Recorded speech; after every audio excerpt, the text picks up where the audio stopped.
as I finish the getting ready for tonight's setting that mood.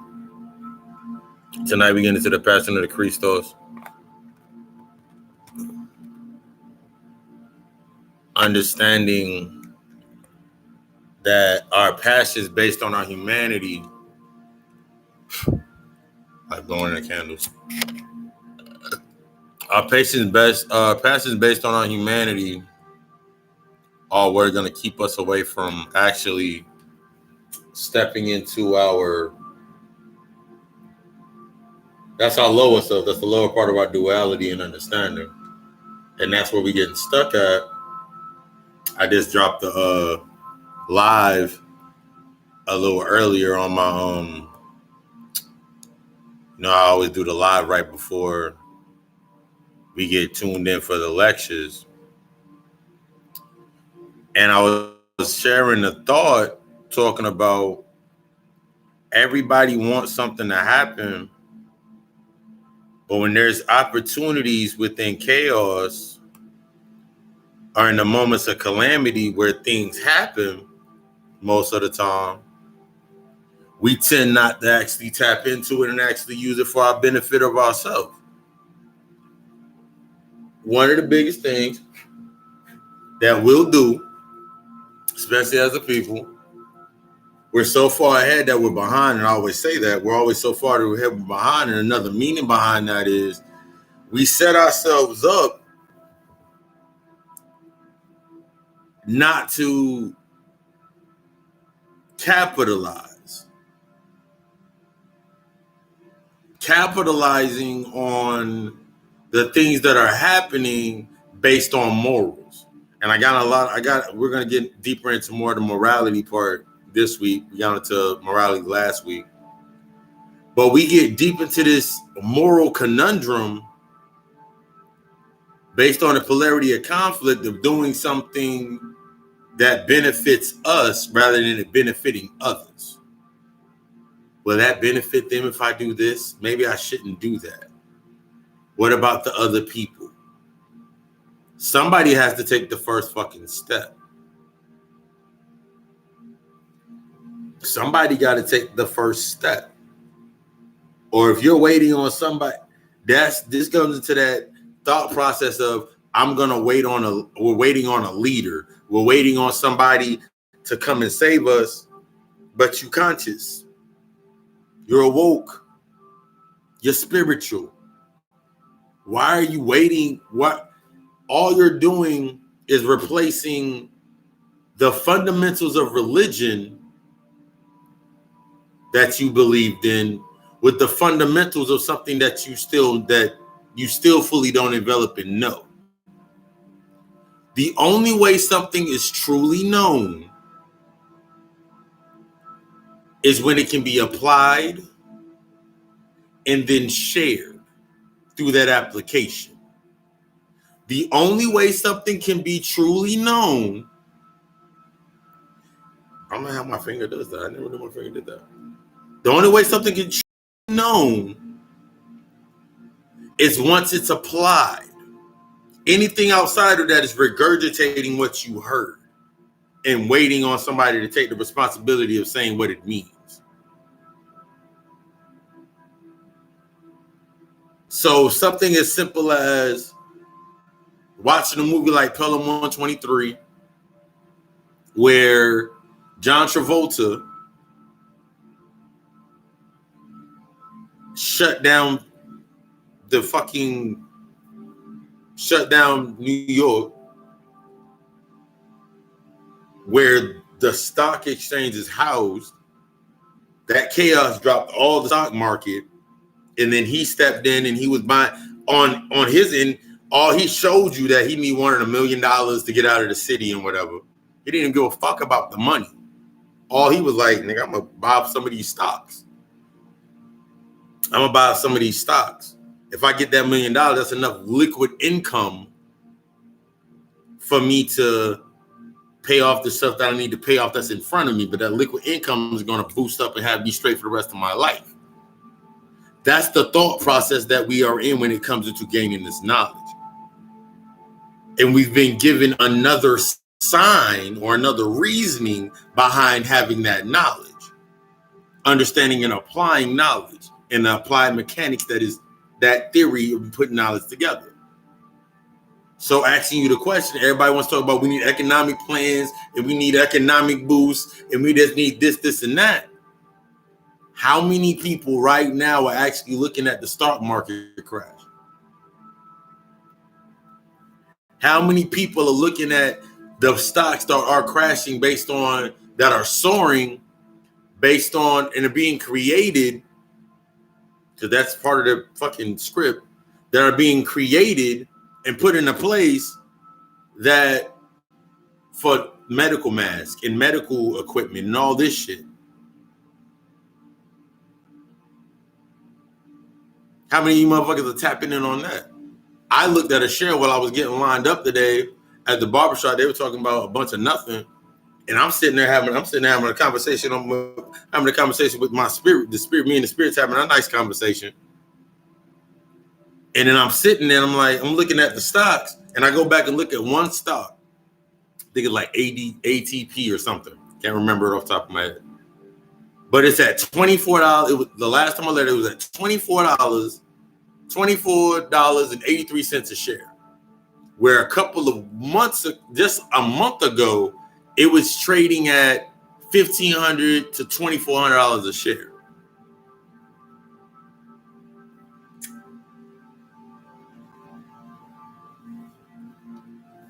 Crisis brings panic, fear. Crisis brings fear, which brings chaos, which brings a time to feed. That's where the feeding happens, during the frenzy. Feeding frenzy. That's when the frenzy happens. The calamity happens. Right before this was erupting, you had the signs before it. Kobe and his daughter transition and whatever else happened led to an emotional uproar up to this point. Once you understand that spell, you know how to manipulate it for your own game. You know how to use that spell. You know how to put that work in to make it work for you. You know how to reverse it. So take the thought process like, damn, wait. A stock's at $24 a share that regularly trades at like $1,500 to $2,400 a share. Doesn't use a critical logic. Everybody's fake caring. Oh my God, the virus. While the motherfuckers are putting up, which they're fucking stupid hilarious, putting up Simpsons predicted this in 1993 season 4, or the coronavirus is on the back of a Lysol can forever, or this right here, or this patent of this right here, instilling more fear to why the white man isn't shit. How are you using it to benefit you in advancing yourself? Your ego is going to have you stuck in the thought process. Like, okay, see, this is why we don't fuck with them. This is why we don't deal with them. This is why we need them to get off the earth. This is why we need to get back to us. This is why we got to be more. This is why we got to be this, and this. Everybody's going to find a point in the argument to benefit them based on their ego, but there'll be no true advancement. So while motherfuckers are sitting here crying over this virus and the devil this and the oppressor, and see they can't have shit, they're a parasite and all of these things, the motherfuckers that are in tune, the motherfuckers that are on that vibration, on that frequency, trying to rise and burn this shit down, is using this and reversing it to their benefit.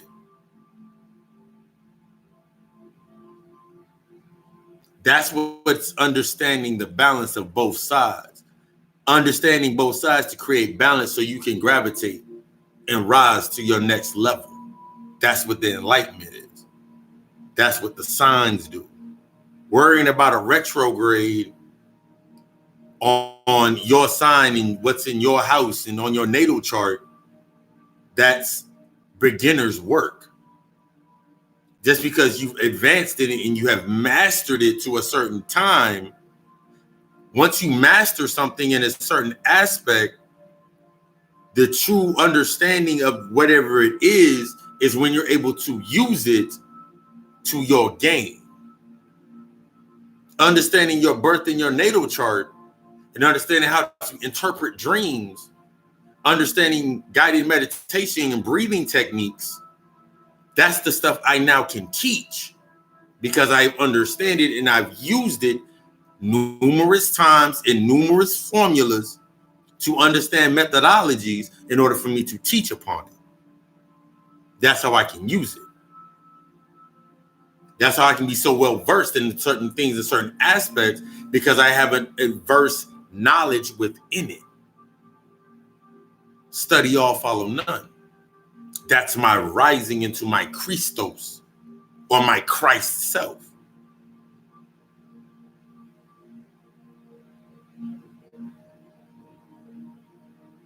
You worship something outside of you. This goes to the example of you look at a ball player, basketball, football, whatever sport, and they're a titan in their sport.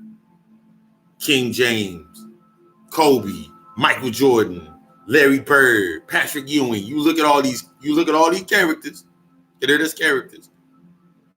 And there were titans in their sport. There were titans in their craft. And you worship them. But in worshiping something, you give them power.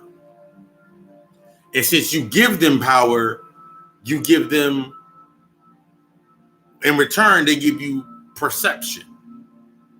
So now in this perception that has been given to you, based on what you feel Black people should do at a certain space and a certain point in time in their shit, you get upset when they're not doing it.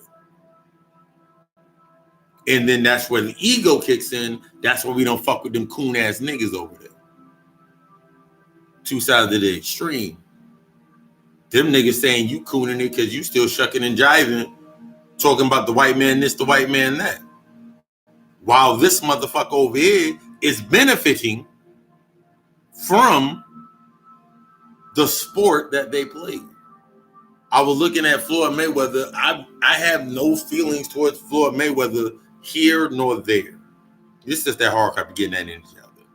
I have no here nor there about Floyd Mayweather. He did what he did. He succeeded as he succeeded, did what he did with the stuff that he took and put his name on and put his energy into and benefited from it. What blows my mind is motherfuckers will look at this dude like that's a coon because he ain't doing nothing for Black people. Who said, when did he say out of his own mouth, did he take a stance on anything dealing with the plight of Black people? When did he say anything like that? That's the same thing as everybody motherfucker was thinking when Obama got in the office and I was riding around and mother was like, yeah, he gonna lower gas prices. I read the paperwork, his agenda plan that he wrote or was written for him. Nowhere in there did he say he was lowering gas for Black people. You put your perception of the thoughts of something that you would do in that position on somebody else. That way you don't have to take responsibility when it doesn't happen.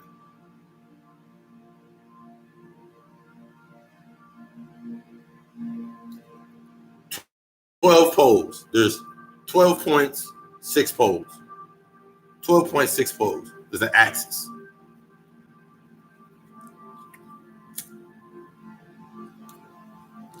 The most simple way to explain those rings that I explained the other week, those rings that you get stuck in,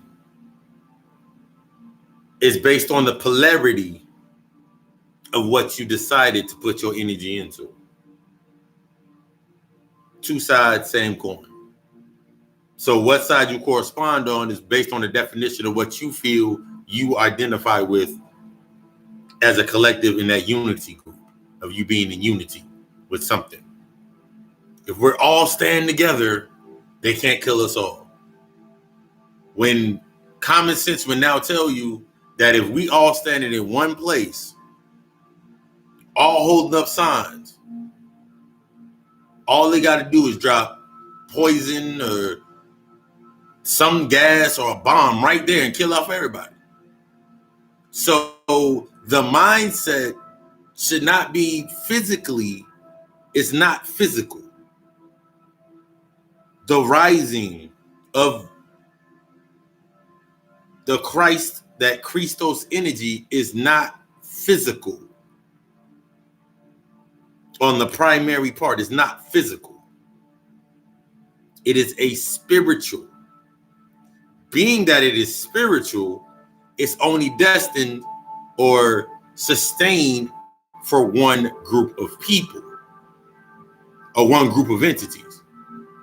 Being that it's for one group of entities, only the ones that have that knowledge, that knowing, that are in order, that have been putting in that work, will be the ones to experience it firsthand, to use that power. As on that vibration and that frequency. So we need more guns. What the fuck for? They make guns. Do you make guns? Are you a gunsmith? We need more money. Do you have a bank? Do you produce money? We need more food. Do you grow food? Do you have the resources to grow food? We're gonna need electricity and water and telephones. Do you have any of these things? I don't care what we invented. We know we've been there, did that, got a t-shirt, we can do that. But anything outside of actually putting the boots to the ground on it, what are you really doing with it? What are you really doing? Instead of getting yourself in an emotional uproar based on chaos and then locking yourself into a position that really isn't doing anything. But it sounds good to say out loud that I'm for my people. It sounds good to say that I'll kill for my people. It sounds good to say. You can get mad motherfuckers to rally around you. That sounds great. That's fine. That's dandy. But what are you really doing with it at the end of the fucking day? If you are not applying the knowledge that you are dispensing, all you're doing is regurgitating based on emotional trauma and triggers. That's all you're appeasing emotional trauma and triggers. In the same sentence saying the white man ain't shit, all you're saying is, nigga, I ain't shit. Because that's a reflection of you on a devolved sense of behavior. That's all that is. A devolved sense of perception of the behavior. The behavior is the only thing that's there is based on the devolved sense of intellectual understanding.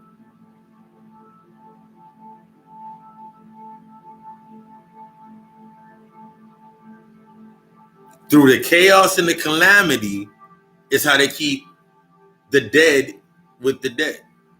And they keep you enraged. They ain't shit. They do this. They do that. They do this. They do that. They do this. They do that. They do that. I sit back and sip my fucking tea. You're not really doing anything. Nothing can be done on this level that will change anything, because in order for this realm and this level to sustain itself, it must have more of the same. It must have the fear-based. It must have fear versus love. It must have black versus white. It must have this agenda versus this agenda. It must have this shit at this level for it to exist, or it won't exist. The only reason that it exists is because you put your energy or your attention into it. You want to fight the powers that be. For what? That's what they want from you. This level needs that from you. Yes, feed me your anger, feed me your tears, feed me your hatred, feed me this energy, give me a physical body based off your thoughts and your beliefs of what the fuck I am. Give me a physical body. Similar to how they created the devil based on the lower aspect of our carnal nature, the animalistic side of ourselves. And then they created a scapegoat or a devil. And then they made themselves gods with their gods, because you created both deities by believing in them. In order for you to be scared of death, they had to make you think you could die. And there's no coming back. So then you embrace, I don't want to die. And then you went further on and you go, if I'm dying for my people, I'm okay. Then you put that thought process into your mind, and that became the next thought in your mind. So you just reinforce the program in yourself. You gave them, they don't have any power. Nothing outside of you has any power. Quantum physics explains that if I was not looking into this camera, I cannot see what was behind me right now. Behind me, I have the geometry of the flower behind me. But if I was not looking into this camera and I had no idea what was behind me, what's behind me doesn't exist unless I have the memory of what's behind me. It's within, I have the attention to the details of what was behind me. So behind me doesn't exist. Beside me doesn't exist until I put my focus into it. My peripheral vision, I can see over here to my right. There's a lamp over there with a black light bulb in it. I know this way there's a door that leads outside of my place, in and out of my place.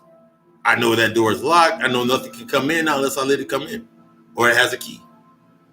I know that light does not work, and I don't have to focus on that light not working because I know I know where the power source is. I know to turn that shit on. Those exist based on my knowledge and my knowing and my attention on it. But if my mind's engulfed in fear or other things that are lower than me, that keep me emotionally instilled, I won't think that I locked the door. I won't think that I turned the light on. Damn, did I turn the faucet off? The shit don't exist until you think about it. So the longer you keep putting attention on this shit, the more it exists. But what are you doing when you put your attention on it? How are you using, once you understand how something is put together on that metaphysical level, you understand the spell. Once you understand the spell, you're able to use that spell to your advantage. You're able to reverse that shit. Get your power back. We talk about wanting our power back and wanting this and wanting that back. I don't want what they created from it. I don't want what they created from it. I want the power that resides in what they created, because that's my power. I can use my power to create something else. That's how manifestation works. Putting my intentions and my energy into something and using it for my benefit. Now I created something for myself. I don't want what they created. I don't want what they did. I don't care about it. It doesn't serve me any purpose. The only time that it'll serve you purpose is you feel that you need or desire it, which is fine and dandy. That's cool. You need that razzle dazzle in your life. That's cool. But what is it costing you in your sacrifice of yourself?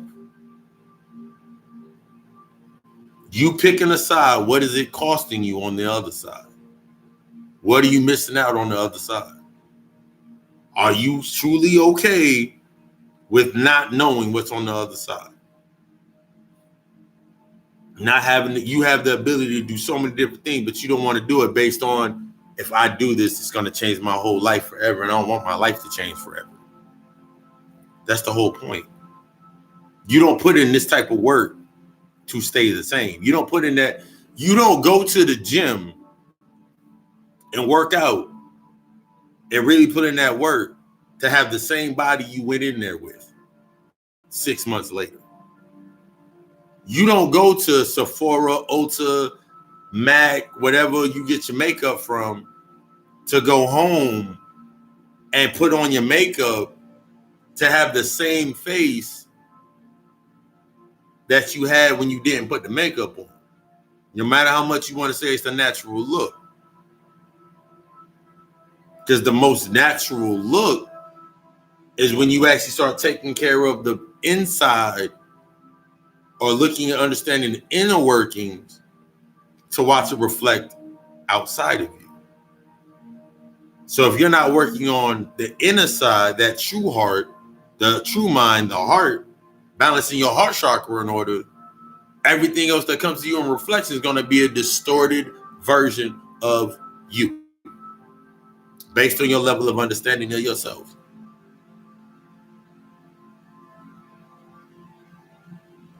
Getting stuck.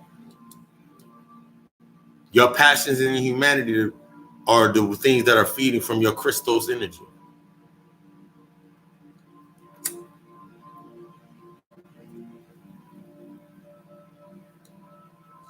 Shit don't exist until you think about it,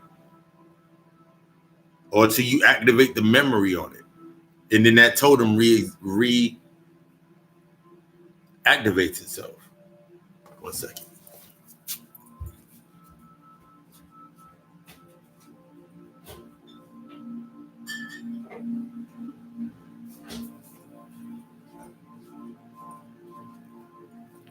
We can't forget our beautiful drinks.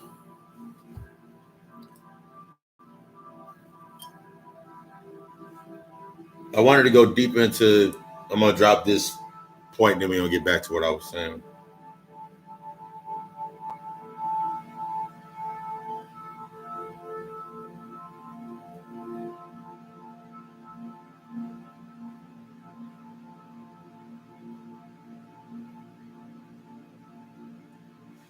The notes on it were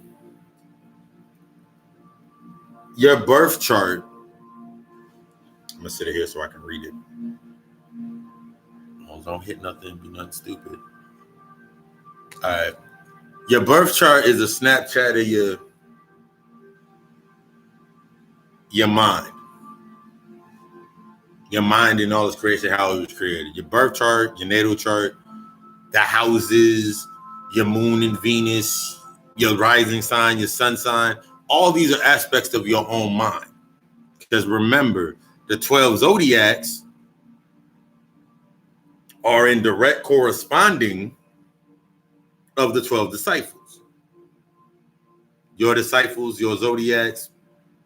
So the teachings of the 12 disciples, Peter, Paul, and all of them, are synonymous in the understandings of the traits and the characteristics and attributes of your zodiacs. Within that, so those 12 cardinal nerves that are around the pint are around, and the 13th being you, the Kristos energy that sparks, and then you get into Santa Claus and the story of Santa Claus and what Xmas is, and the land of milk and honey, the River Jordan, all of that goes into that same alignment. It's all understanding the mental aspect of yourself. So it's 12 of them. There's 12 points. But based on polarity, it makes them 6 poles. There's 6 poles, but there's 12 points. So if you look at a clock and there's 12 points on a clock, but the only way that those line up is basically pointing at each point. There's 6 points. So the 6 points, one connects to the other. Those are the polarities. The different polarities. So you choose one on your dominant side of what benefits you, And your ego defends or keeps you away from looking at the other end. So you'll say shit like, I don't fuck with Virgos. 6 axis points. The 6 axis points, the 12 signs, basically what I just said, 12 signs are actually 6 axis points based on polarity.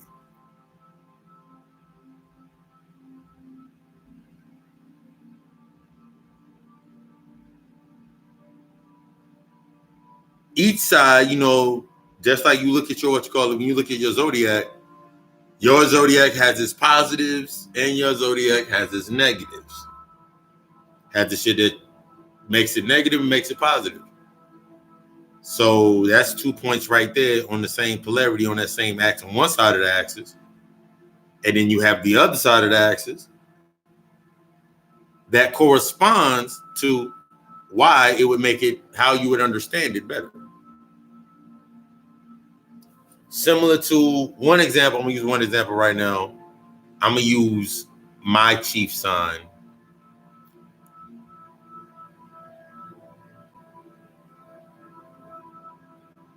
Yeah, I'm going to use my chief sign. Aquarius and Leo. Or Leo, Aquarius, Aquarius, and Leo. Whichever one is your chief sign, when you understand the reading, you go into the teacher, understand the other side of the sign that you are is designed to keep you away from the sign to understand yourself deeper. So for me being my chief sign being Aquarius, my axis sign, when you look at the axis, when you look at that circle, when you look at the axis,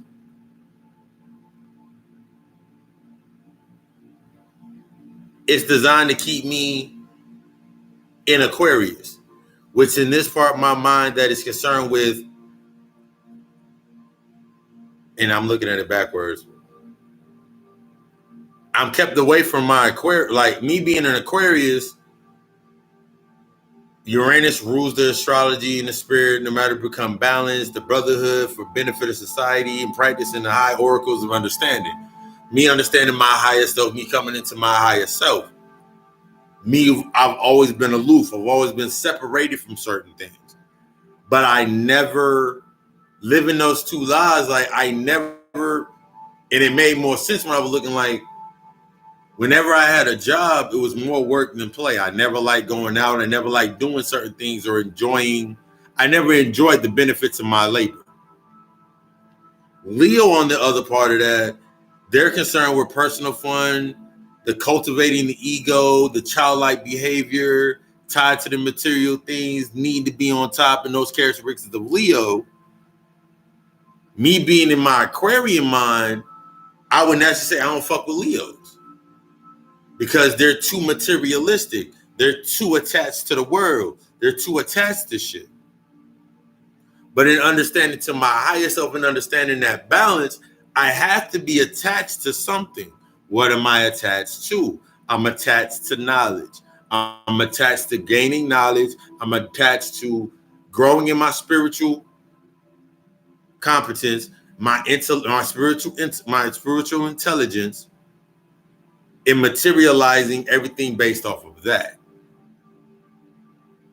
That's that balance. So every day I go through the balances of understanding, okay, cool.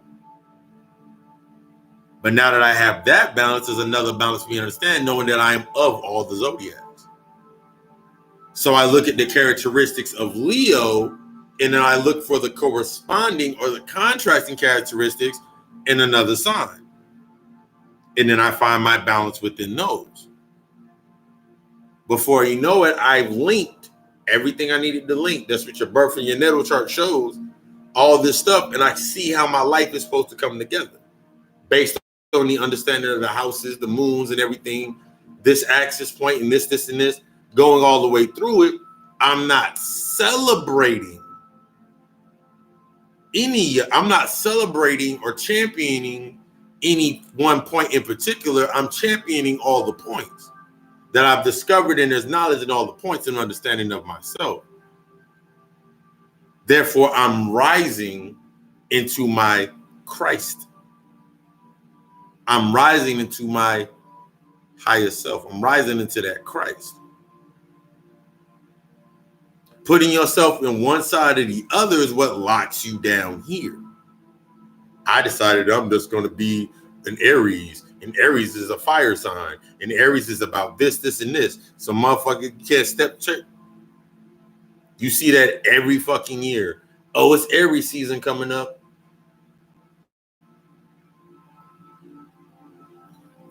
Oh, Aries series is coming up. Season's coming up. Pisces, Aries, Taurus. It's my season. Subjecting yourself to a thought and a program, literally setting your mind to accepting a little bit of something because you believe in it, because it has a benefit to you, and that's how you get locked. That's a way of locking yourself down. You lock yourself down, babe. I always say this, no one is oppressing you, no one is stopping you, nothing is stopping you, nothing is oppressing you.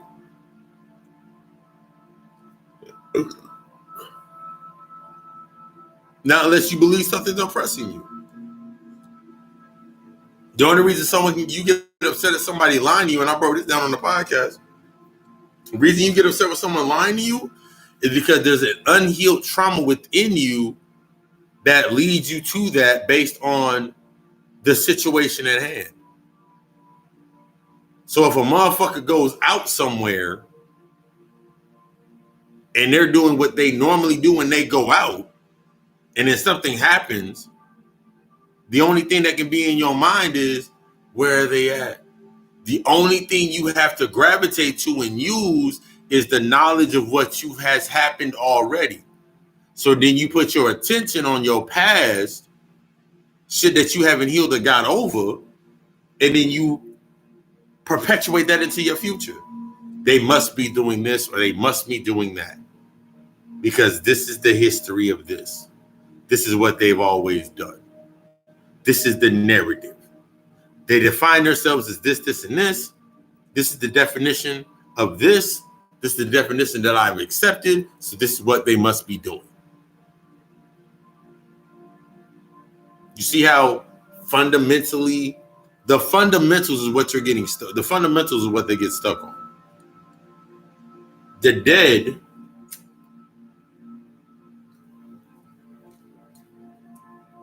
have the same chance to wake up as you.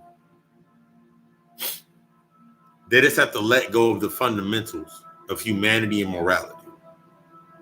When you get to this point, and Bobby Hemmett broke this down a lot. You have to let go of the fundamentals of the morality that has been defined to you to keep yourself picking one side or the other. I never could go kill 3,000 people, even for the benefit. That's not me. But they'll go ship 3,500 soldiers off, and under the blanket of they're doing it to protect something, they'll go do that killing, and they'll come back and get a Charger. They'll come back and get a Camaro. They'll come back and get an Audi based on their works. They ain't got to take no responsibility. They take no responsibility. They have no burden on their fucking heart, because they made a reason based on their own moral construct to make a reason for it. I didn't put the needle into their veins. The dope is going to be here. The dope was there when I got here, and it's going to be here after I leave. I might as well eat while I'm here. That mindset is the mindset that you should have when acquiring knowledge, when doing what you have to do, while setting yourself into the pace of, while I'm here, I got to do what I need to do to sustain me not having to be distracted by something else. Just like when I broke down about the stocks earlier. You still, in this calamity of chaos, you need money to come into you, which is cool. You are prosperity, you are abundance, you are wealth. So therefore, when moments in the chaos come, you know what you are. You know what you are defined as. So when that chaos comes in, you know how to apply you being prosperity and you being abundance, you being the God. You being the God, you can step into any understanding you being the generator, the operator, and the destroyer, you're able to step into that position and kill it. Based on the knowledge that you've acquired. Based on the knowledge and how you've taken that spell and that energy and embraced your power and used it to take yourself to the next level. This is how you cultivate. This is how you raise that Kristos energy. Every mythos, every narrative, every philosophy has one key ingredient that they can't get their hands on. That's similar to the physical manifestation of that joint in India. They unlocked all the doors, but they can't unlock one door because it has a mantra that cannot be spoken by humans. And they're steady trying to find a way into it.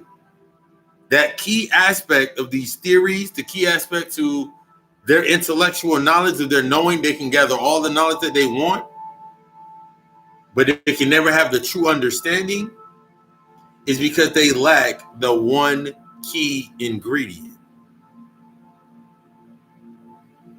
So since they lack the key ingredient, they lock down the ones that have the key ingredient and siphon the power from it to get what they can get from it.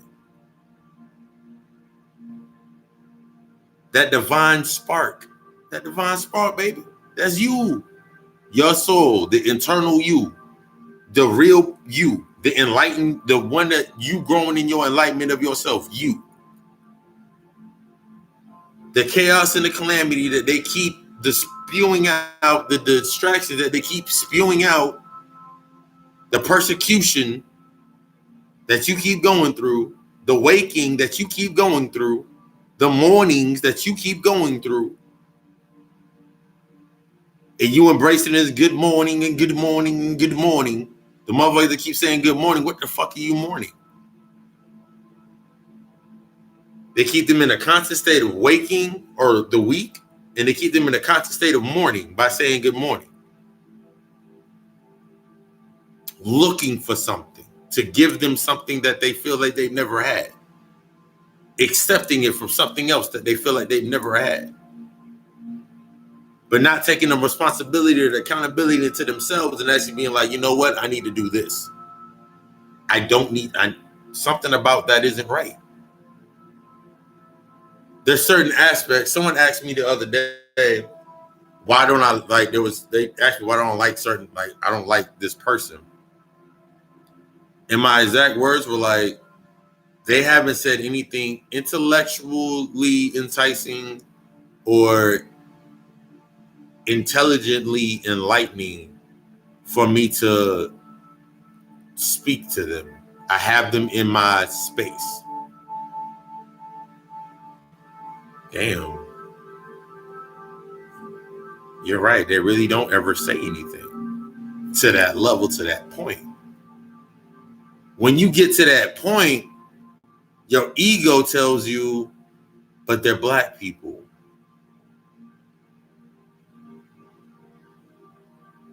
Everybody is everybody, and love is love.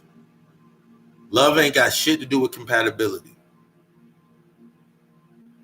I love my mother to death. I have unconditional love and understanding for my mother. But the level that I'm at right now, where I'm at spiritually and mentally, the compatibility created a gap that until she's ready to take those steps or acknowledge she needs to take those steps, she'll never come over it. She'll never be in this space. And that's cool. Her path, her choices, whatever she chooses. But I cannot allow myself, I got to remove myself from the vex of humanity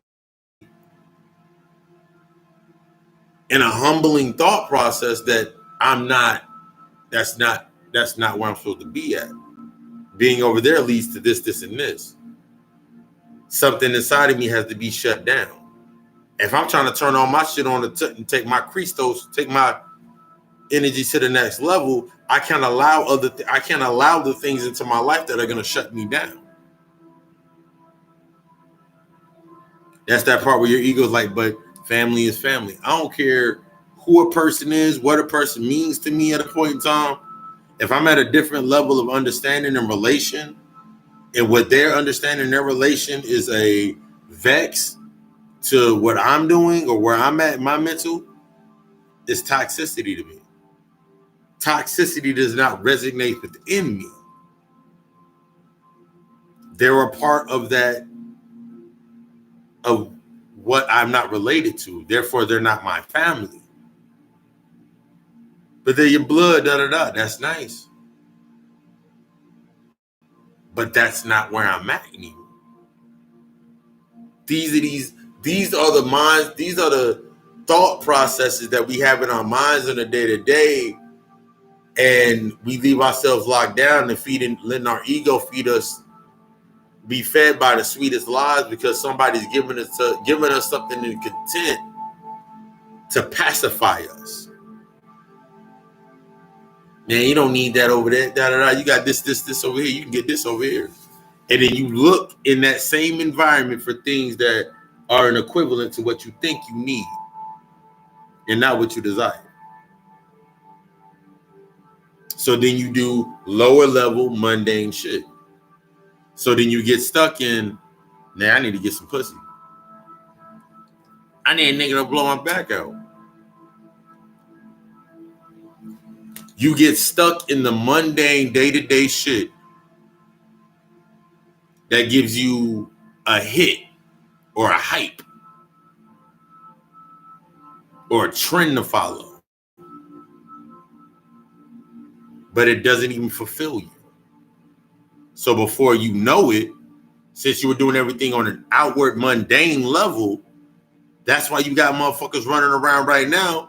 Motherfuckers are in their fucking 20s and they're like they're in their fucking 40s. It's by fucking design. I had a conversation the other week and somebody was like, yo, like, I remember like there's people running around. Like, I remember being in elementary school and girls look like girls they were supposed to be in elementary school. The things that I found attractive about the chicks when I was in elementary school is this bitch can beat me in a race. So we can run back and forth. We can race all day on the fucking playground during recess. There wasn't a physical attraction based off tits and ass and hips. It was a truly intellectual connection based off mental.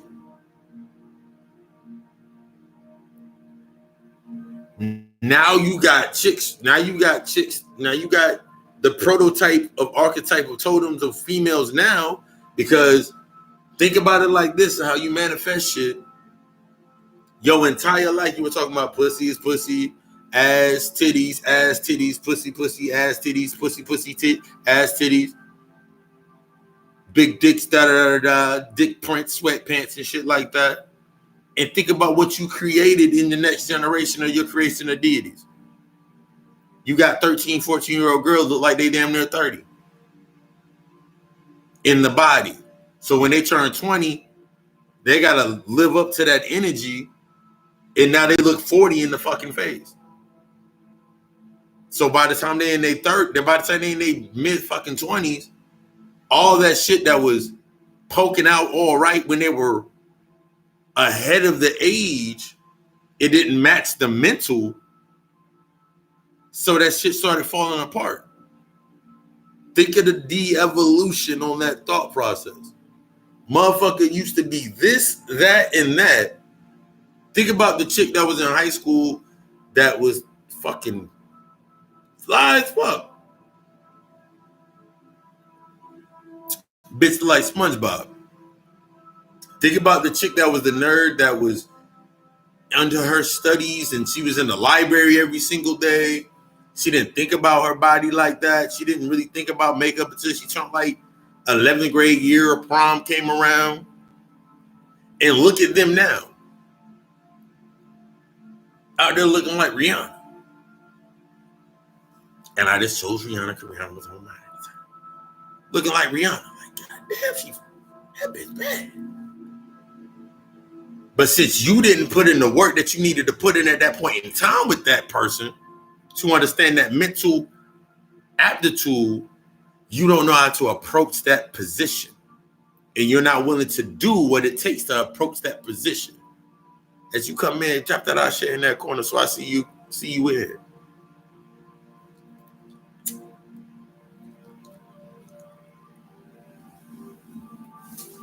Your ego has created definitions of things that you accept based on the perception of your understanding of yourself.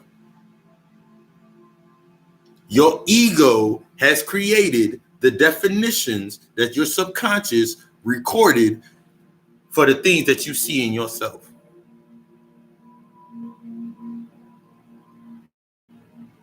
So you created the arguments on what you won't accept and what you will accept. And then you created these arguments. Then you create a totem of shit that's too far to reach out for and shit that's right up close. Instantaneous, got to put in work. Instantaneous, got to put up work. But those things that come into your life in that forefront in your life, they're either a distraction to keep you from going forward, or they're a reflection of something that you need to go through.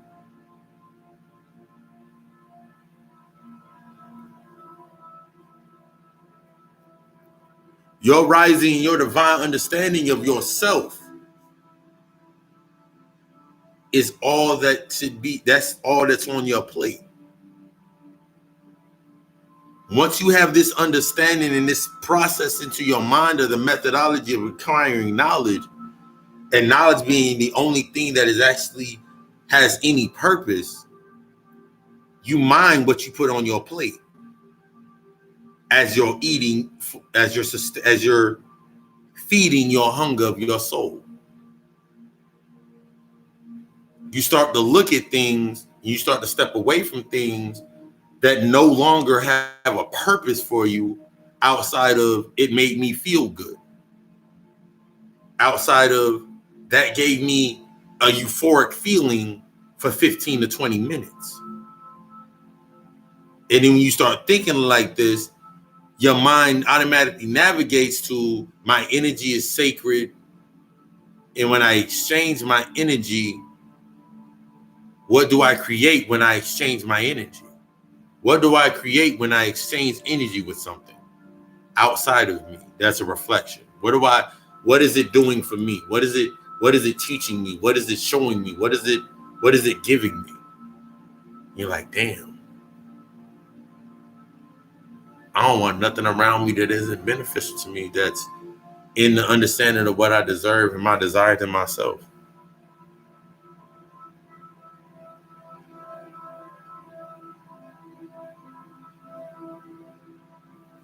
Your mindset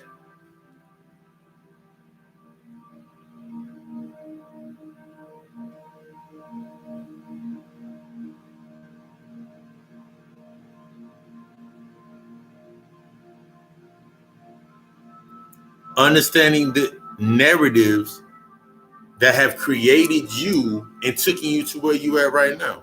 You have the entire table of contents inside of you. Everything outside, everything that's written in stone, tap, whatever it is, that is the concordance and synonymous understanding of yourself. The story of Jesus is no different. The 99 attributes of Allah is no different. The Torah is no different. While motherfuckers will battle back and forth on everything from who wrote it to what it was used for to it's keeping our black people down. Okay. Swallow your fucking ego. The only reason that you feel that it keeps your people down, is because their lack of understanding in it. So your correspondence is not to fucking deal with it, not to engage in the conflict of their understanding of it, the discomfort of uncovering and unraveling it. So the reflection that will always be shown to you is a bunch of memes and motherfuckers saying Jesus saves, and you hate those type of people. Your hatred is translated in true fact and true thought that you don't understand it. That's why you hate it. That's why you fear it. I don't fear shit. Hate is fear. Hate and fear are the lack of understanding or the wanting to the lack of understanding of something. So you can say with your ego and your pride all day, I don't fear shit. Do you love it? I don't love that fucking cracker. You misunderstanding the whole interpretation of what love is. Love is understanding. That's why I can say something like, do you like your job? Man, I hate my job. Do everything, then embark on the embracing of understanding your entire job.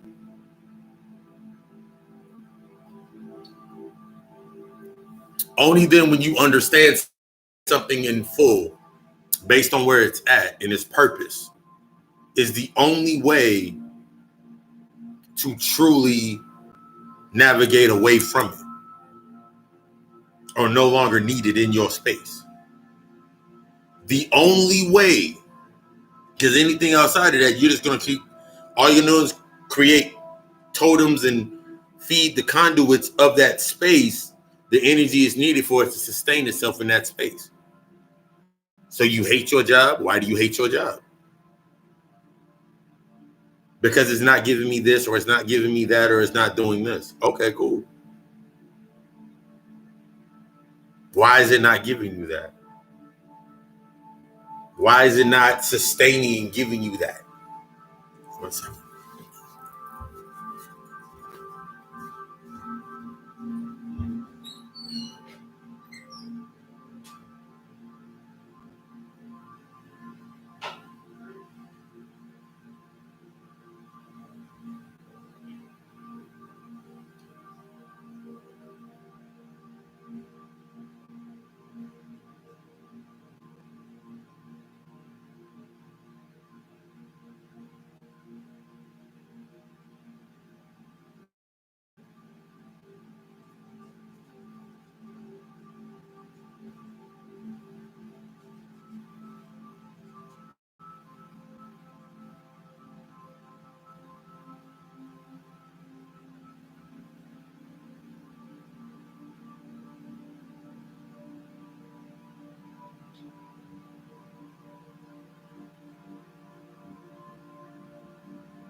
Been in a state of my detox. Started my detox for the week.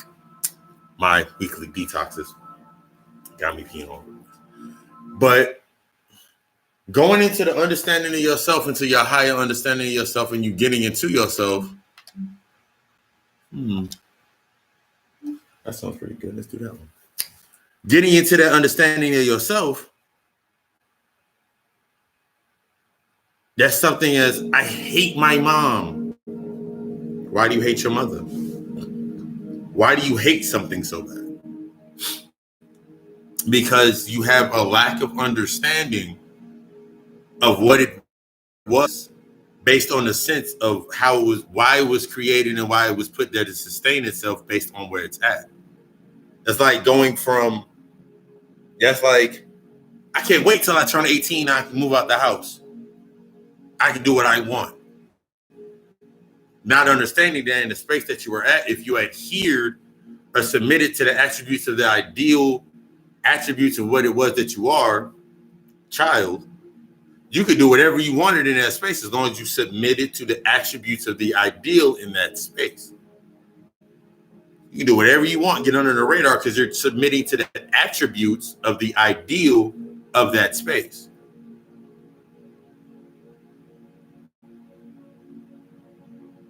studying, doing whatever kids did at that fucking point in time. That's the same attributes as you coming into the balance and understanding yourself. You can't, it's impossible to hate something if you have an understanding of it. Because after you have an understanding of it, and you understand the love and the validation of yourself, you then can make the decision to how that's purposed and positioned in your life. I have no position in my life for certain aspects of certain teachings or certain doctrines because I have an understanding of those doctrines. So certain things don't even come up on my timeline or pop up in my my mind because it doesn't serve me a purpose. It doesn't serve me. Therefore, I don't have to become it. It doesn't serve me. Therefore, I don't have to become any attributes to it or anything in connection to it to sustain it being in my attention. The only reason something that can sustain itself based on this level and it keeps giving you that depressive like manner to itself is because somewhere inside of you, it still resonates because you still need it.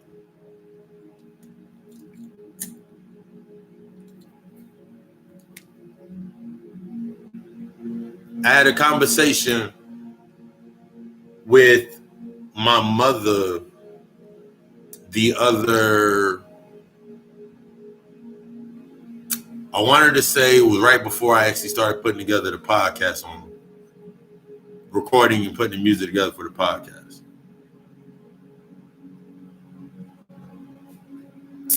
And I remember months and months prior, sometime mid last year,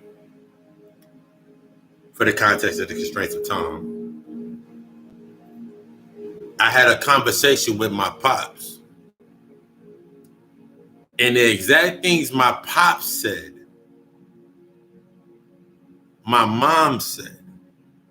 My pops said he didn't feel needed, didn't feel wanted, and all these other things based on ego. And then turn around, my mother said the same things a couple of days ago. I told my mother, you're only reflecting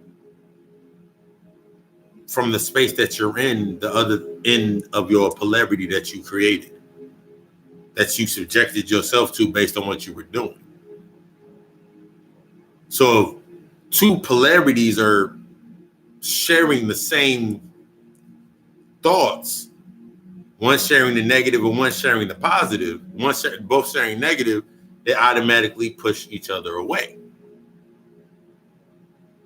They're no longer on the same page in context of one enlightening through the positive to negate these negatives on this axis, and on the other axis, this person had negatives, this person has positives, and on that other axis, this person has positives, this person has negatives. So that space is no longer, that agreement's no longer there. There's no kids in the house anymore. The kids don't come around anymore. They have their own kids, except for me. I'm the oldest and have no children. In that aspect. So the formula that was needed to act, the formula that was needed to act upon in that space is no longer there. So now the agreement has to change. You can't, you can go back and say, I want to do, it ain't gonna happen. I just want to be, what do you want to do? Doing the same shit gets you the same result. You don't put in this much work to stay the same. Look at your works And if you put in the work that you were supposed to, if you put in the work that you were truly of your heart, of your true mind, what comes from it will be truly of the creation based on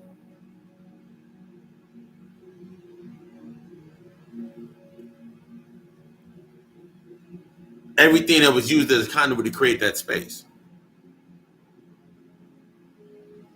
So if your intention, this is where it gets a little crazy at. So if your intention was to sustain survival based on the backs of others, then you must continue the continuum of continuous action and corresponding in causes to make that vibration for that mentalism for people to feel like they're oppressed.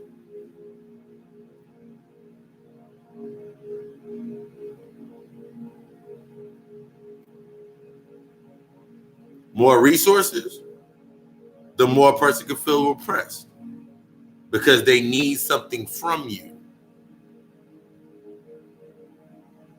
You have no oppressor. There's no grand scheme or plan outside of the one that's been told to you, so it's rooted in your subconscious. That's how the shit exists. How can somebody say they're taking money? How can someone take money from you when they create money? How can someone take anything from you when they indeed created on the physical form at this level in this realm based on their understanding and knowledge that they already have?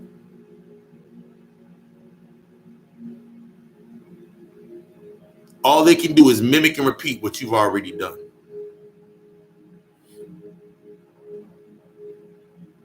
And then you repeat that same action in everything that you do in creation based on an intellectual level. Think about Diddy in the 90s and samples. Think about music, rap music, and samples.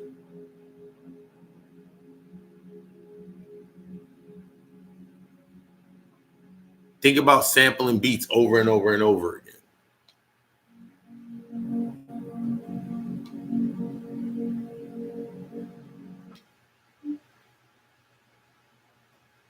There's no creation.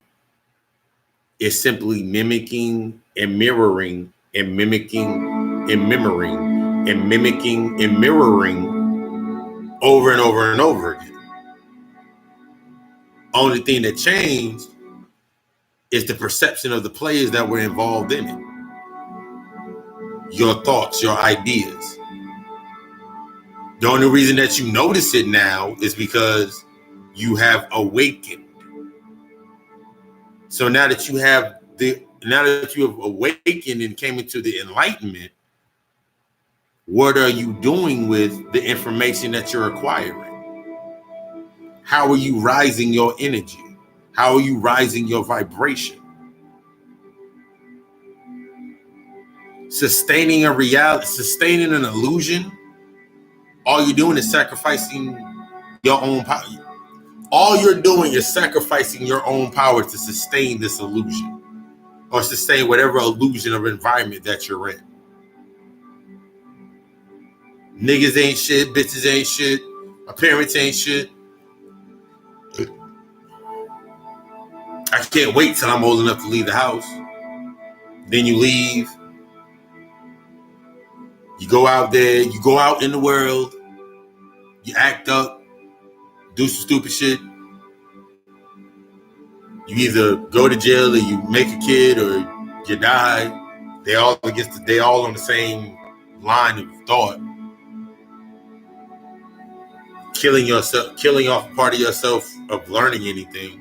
They can be used on both sides of the premise of yourself. And then you find yourself going back to where you began.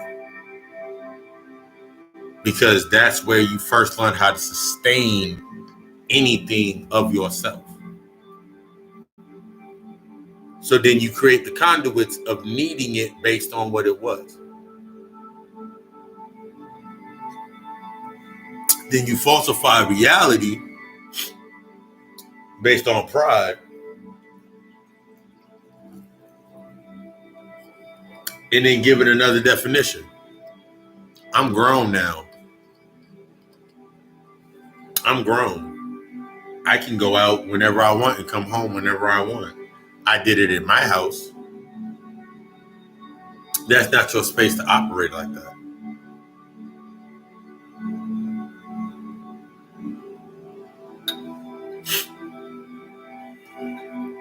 Within the space of the sustained of what you need, you must subject yourself or submit to the attributes of that ideal entity or conduit or totem in that space. You must become, therefore, at this level, that's why I say motherfuckers are happy being slaves.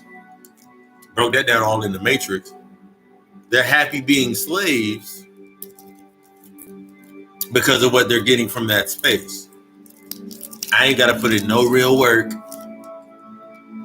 because I know something's gonna come. Accepting a little bit of nothing for a little or no responsibility or accountability for yourself. Doing what you can under the premise and the flag of I do what I want because I'm grown. Not knowing that you stifle yourself every time that you say that you're grown. You stifle yourself every time you say that you know. You stifle yourself every time that you say you know these things because you're not humble to the fact that you don't know shit. You're not humble to the fact that you're still growing because you've been given a program that at this age I can do this, at this age I can do that, at this age I can do this, this, and this, and the third. Look at the law that they just passed about. They just boosted the age of smoking and buying tobacco products to the age of 21. What is that ushering in on this level? That even if they do make marijuana legal, and everybody's talking about it's gonna like I heard one of the most deadest conversations, and it was actually from one of my fucking cousins on my Facebook page. And he was like, yo, I don't even smoke, but I know the marijuana boosts the economy. That's been the argument ever since they were talking about legalizing weed in the beginning. But coincide,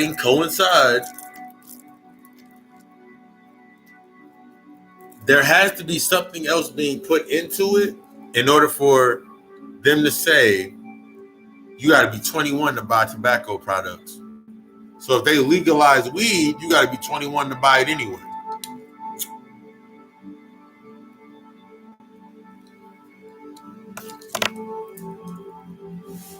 Everything is layers upon layers. So now there's nothing to look forward to when you turn 18 other than getting your license.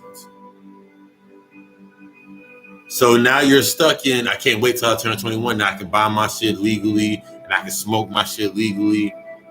More shit to keep you stuck in the continuum of this space. And now you want to go fight, and now you're going to fight for your right to do this. And I'm fighting for the power for me to do whatever the fuck I want. I'm fighting for my freedom. If you say if you want and need shit, if you are in the mindset of you wanting and needing something, you will always want and need something.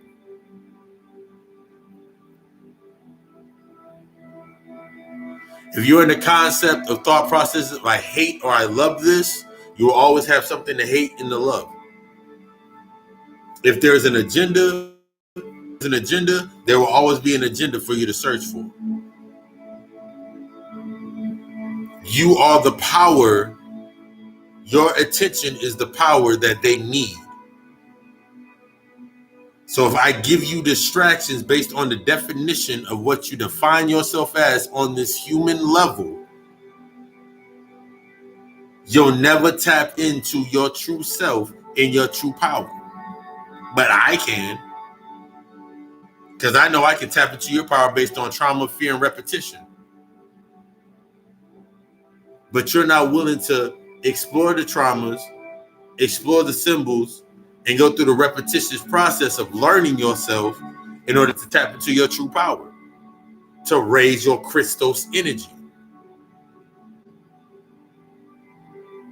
So I'm going to keep you passionate about shoes. I'm going to keep you passionate about bundles. I'm going to keep you passionate about iced out neck chokers. I'm going to keep you passionate about getting so fucking high that you're fucking stupid and you're stuck. I'm going to keep you passionate on shit that's not fucking healthy for you, and then you'll be stuck between the correspondence. I eat healthy. I don't eat healthy. Bitch, you look old as fuck. How old are you? See, that's because it's a lot of stress. What are you stressing over? I got a kid. I got bills. My baby daddy ain't shit. Man, I'm stressing, man. My baby mama keep wanting more money. My kids need shoes. My mom's roof is caving in. I got to pay for her roof. All these different things that get you stuck. Now you just stuck. Being fed from. You became cattle. You became something lower. You keep responding to something that's lower than you. You keep responding and reacting to what's lower than you, instead of understanding it for what it is, to understand the balances of yourself. You become stubborn, you become bullheaded, and then you look for constant escapes in your life over and over and over again, based on your understanding. This is all I know. All I know is the streets, man. The streets always took care of me. Even when the streets didn't take care of me, they took care of me. You create morality-based monikers and mantras in your mind every single fucking time that you get a chance, just to keep yourself in a space like, okay, cool, I'm good. I can stay here. And then you create conduits to give yourself a sense of superiority. Being in a space, being around others that are lower than you. You should not want or need for motherfuckers to be lower than you. You want motherfuckers that are in a higher light and a higher intelligence than you. That way you're learning from them. That goes with the thought process. If that goes around in the analogy, if there's 9 millionaires and you are the 10th and you're hanging around those 9 millionaires, if you open yourself up to that level, you become the 10th millionaire. You have to subject yourself to that space in order to learn. You must open your mind in order to learn at this level, to come to a higher level. That's where the enlightenment comes from. Being stuck in the constructs of social groupings and social groups, we all think the exact same. Everybody thinking the exact same. Who the fuck's learning? All you're doing is passing around rhetoric. Dr. Sebi said this. Yada said this. Brother Prolight said this. Panic said this. Bobby Hemmett said this. Chief Riminell said this. Don Elijah Muhammad said this.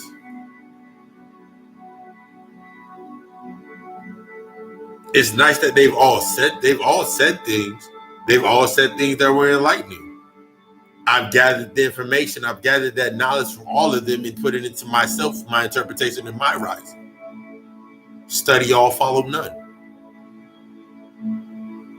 Their teachings are reflections of my disciples.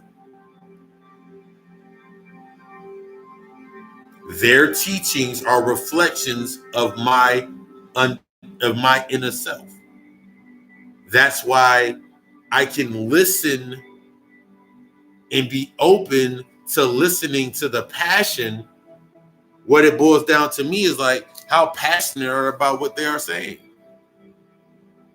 They can be passionate above the difference between a liar and one that tells the truth. No, the thing that can be shared between a liar and a person that's telling the truth is their passion. A person can passionately lie to you with a passion. Just lie to you passionately, have passion behind it, and you can't help. They got to be telling the truth because they got angry, they got mad, they got upset. So your other extreme, a motherfucker that doesn't get upset, a person that's came to a higher sense of understanding themselves, can sit there and have a conversation with you and not argue and not yell. And you'll say, were they telling the truth? Do they really care about me? They didn't yell at me. They didn't say this. They didn't say this based upon the doctrine and what you were taught.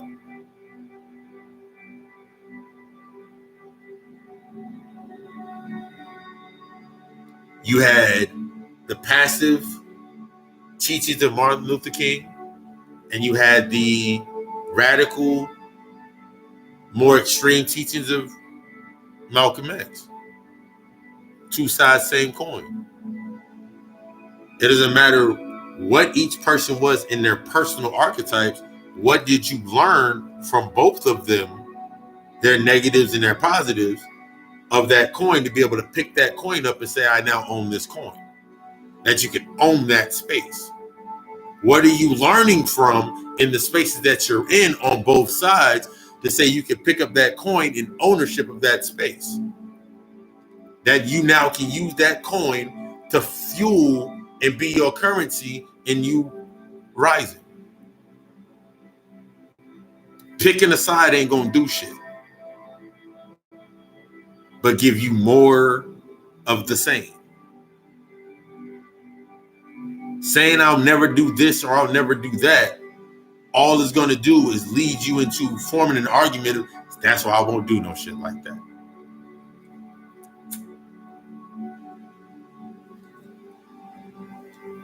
Bitches selling their souls on Cash App. That just goes back to motherfucking strippers. Before strippers, there were prostitutes. In between strippers and prostitutes, there were brothels. In between strippers and prostitutes, there was brothels and burlesque shows. In some way, shape, or form, they created a moral conduit that made it okay for them in their mind to do what they do. What you're not willing to do, somebody else is. Two sides of the extreme.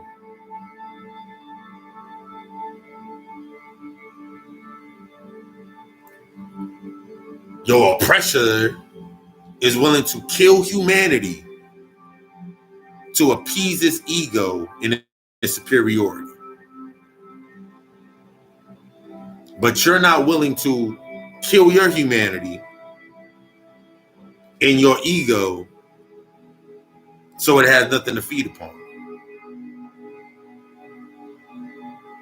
The only way something can attack you is if something inside of you resonates with it. Its counterpart. It is an evolved sense of humanity. Its behavior system is based on an evolved sense of humanity. Intellectual. You're based off of spiritual intelligence, the higher side above your heart, in rising in understanding of love and of peace and abundance and nurturing and caring, masculine and feminine aspects, in the androgynous and that godlike mindset. That's you. So in order for you to understand what you are, that has to be that was lower than you, as above, so below. That is the broke down, devolved version of you to understand yourself, written down in front of you. The longer you spend hating on it, the longer you're going to stay stuck where you at, because it now has your attention. It's now grappled to your ankle. is now attached to your heels. And all you getting out of it is a pair of retro Jordans and some red bottoms. All you getting out of it, instead of shackles, you getting gold chains and neck chokers.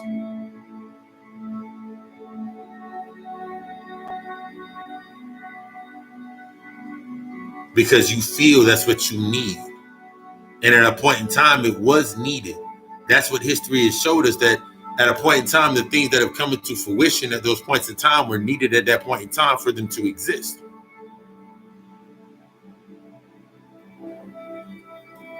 So I can look at Brother Pro-Light or Pro-Light video on Instagram or on YouTube or wherever he does his videos, and the nigga pull up in a Ferrari, or the nigga pull up in whatever he pull up in, you dig? And understand his perception and his point of view of what he's doing and why he's doing it. I have a generalized idea. And since I've created that generalized idea and thought process escaping my mind and understanding,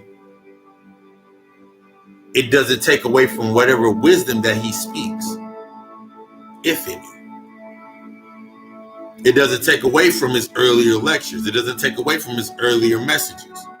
Because that's over here. This is the conduit that he's created in his perception of himself. Let's put that over there. Let me get to this knowledge and this work. I don't care what the hell the person looks like. I don't care what the person looks like. I don't see that. All I hear is the knowledge. Whether it's regurgitated or it's from a point that I didn't see before, let me see how they interpreted it. Because their interpretation, along with that knowledge, look for those books. Let me read this book. Oh, I see how he got it from that. Let me read some more. Now I can go back to a book that I've already read and get a different interpretation every single time. And I've turned off the ego of someone telling me, damn, you read too much. Damn, you do this too much. Because those are early conduits that were in most of our fucking lives. Damn, man, you read all those books? Yeah. Man, what you be doing for fun? I be sitting at the house reading, drinking my tea.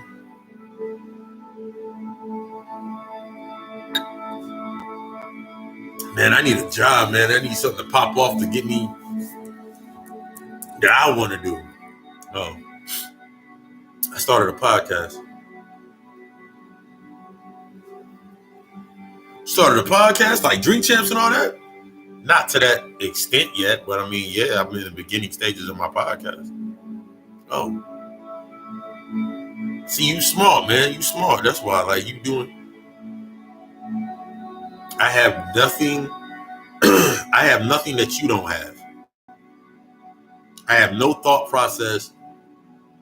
I have no ability or access to an ability or a trait that no one else has. That's the humility in myself. My stride and my pride in myself allows me to say I'm willing to go to that level to wherever the information is. I'm willing to go into this place where they say you're not allowed. If the knowledge is there, then I'm allowed there because I am knowledge. If the knowledge is abundant there and I'm abundance and I am prosperity, and the knowledge is prosperity and the knowledge is abundance and the knowledge is wealth, then I'm allowed there because I am knowledge. If knowledge is infinite and I'm an infinite being, I'm allowed to be wherever that fucking knowledge is. That's how you defeat that fucking oppressive mindset. But you gotta really put that into your fucking subconscious. Damn, that motherfucker. Yeah. I am knowledge. I am infinite. I am abundant. I am a reflection of knowledge. I'm a reflection of the knowledge that I apply. I am the Christ. I am in deep understanding of understanding my principles and teachings of my 12 disciples on those six axes, the polarities of both sides, negative, light, and dark. I am light and dark. I am evil and good. I am life and I am death. I am these aspects. So me being these aspects, this is how I can operate in the realms, in all of the realms.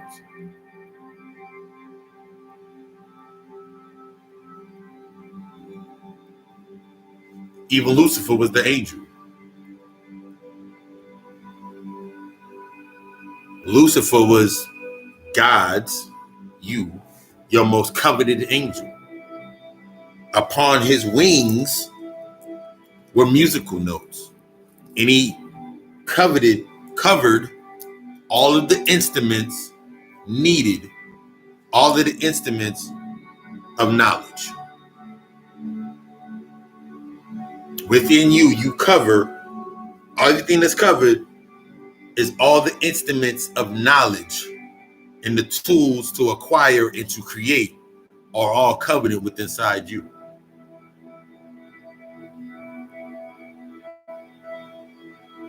So how can you, saying that you hate Jesus isn't real, is on the other end of the extreme of a God-fearing Christian. Two axes, same axis, two polarities, same side, one coin, two sides. You extremely hate Jesus because he wasn't real.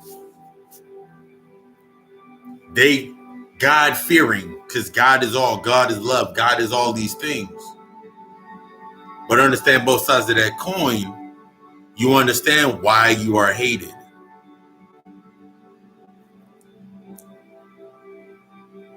Why every time you do something, it is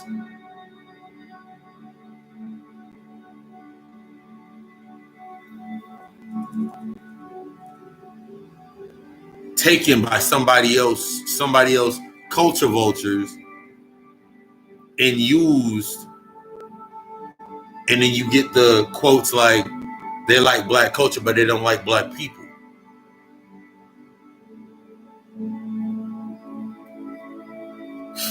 I had a thought the other day. I was breaking down a consultation the other day, and the young lady, she was like, I always felt like I wanted a God-fearing man. And he was in the church and we were in the church together. And this is like before her awakening. And she was like, but he just did so much stuff and he never told me anything. Your transparency, think about being God-fearing. I don't want anybody around me that's God-fearing, because if they are the same hue as me, that means they fear, they lack understanding of themselves. Therefore, their reflections, their fear, and they'll hate me. God-fearing. Think about the program of God-fearing. If you put the program of God-fearing into somebody, into a people for so long, God-fearing, God-fearing, God-fearing, if a motherfucker comes out, i.e. Kanye West, nigga, I'm a god. Chaos and calamity. This nigga said he was a god. Blasphemous. I have the ability to generate, operate, and destroy, and create.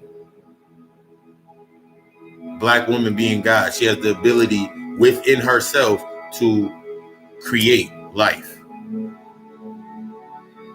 Generate, operate, destroy, or create life. In the metaphysical context, she has the mitochondrial DNA that can create any race on the planet. She is the sacred portal that can bring anything here. As my God, me being a God in the masculine aspect, I have every tool used to create that spark of light to create. So how am I not a God? Okay, that's blasphemous because God is Jesus and Jesus is God. And they'll spin off a whole rhetoric of shit that was regurgitated to them, regurgitated to their grandmother, regurgitated to their great grandmother, and go down the fucking line. Your hatred for it and their belief in it are both two sides of the same coin, that if you come together to understand both sides, you understand. Not only will you understand in your path of becoming a God, you understand the synonymous understanding in the teachings on the exoteric to the switching from exoteric to esoteric, but then you'll understand their fear in becoming a God. Think about how much responsibility it takes in you accepting yourself, the thoughts that you think, and understanding that the thoughts that you think, your intention sets the manifestation for that thought. Would you have any negative thoughts? In truth, yes, you'll still have negative thoughts, but your negative thoughts now power your scenarios to defeat said thoughts and scenarios. So it never exists.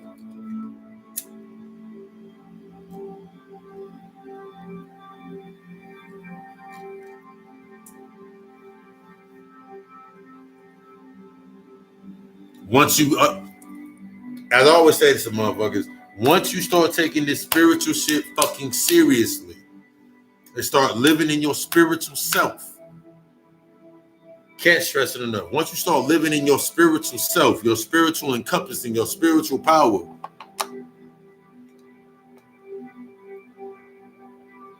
everything at the physical level don't make no fucking sense no more.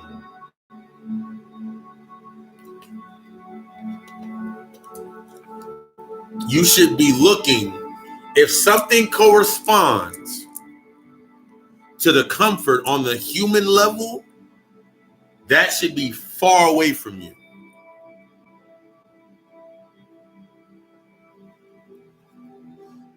If something corresponds, Bobby Hender broke that down in a lecture way back. If something corresponds or brings comfort on the human level for you at this level, throw that shit away. Because that's something that is going to entrap you here.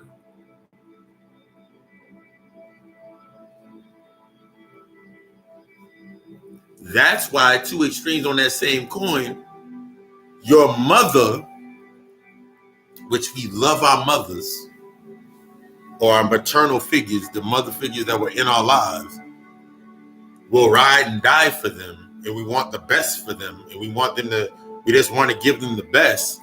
And you get, and it even goes even further, because it goes from the mindset of,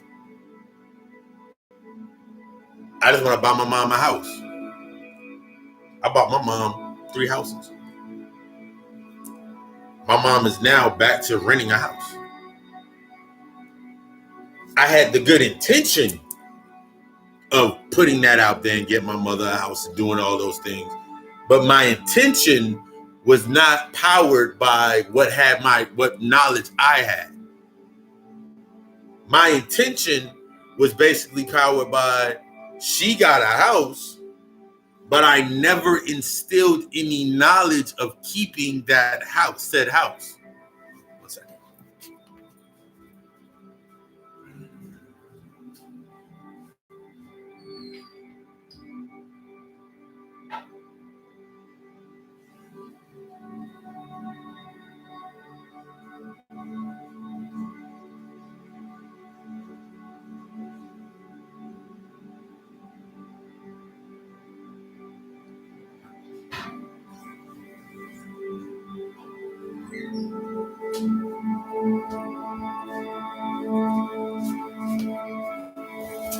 So what happened in reality, I could be upset with myself and I beat myself up like, damn, I failed I didn't fail. I did everything based upon my knowledge of what I was doing but it was someone else's causes and effects and correspondence that didn't match up to what I was doing. So the love was there, but the compatibility wasn't. This is something that we really have to understand, in that compatibility will always outweigh love. Love is unconditional and constraint of what it is. The more love you have in yourself, the more understanding you have in yourself, the more validation, those correspondence in yourself and your vibration changes the compatibility of the other people that are not in your vibration. That's the omnipotent or the omnipresence of understanding your compassion as a God. On the lower axis in humanity is caring. In the lower humanity, in the lower axis, and the polarities of compassion, between compassion and caring, caring is in the humanity aspect because it appeases your ego. It makes it feel good. It makes it feel superior. So if you have a motherfucker that's in your life that ain't doing shit, no matter what the fuck you say, and you got the answers, Sway, you got the fucking answers. You got the methodology. You've been applying it to your life. Until that motherfucker is ready, like as when you were ready, it's gonna feel like an attack to them. In their perception, based on where you're at, this is how that separation. This is why ego is so fucking detrimental to you rising. Because in their perception, if they were in your space, they were in your shoes, having what you have, without the understanding. Go back. Without the understanding, their perception, they would do exactly what they would do is based upon the understanding of what their fucking spirits. The perception of what they'll do,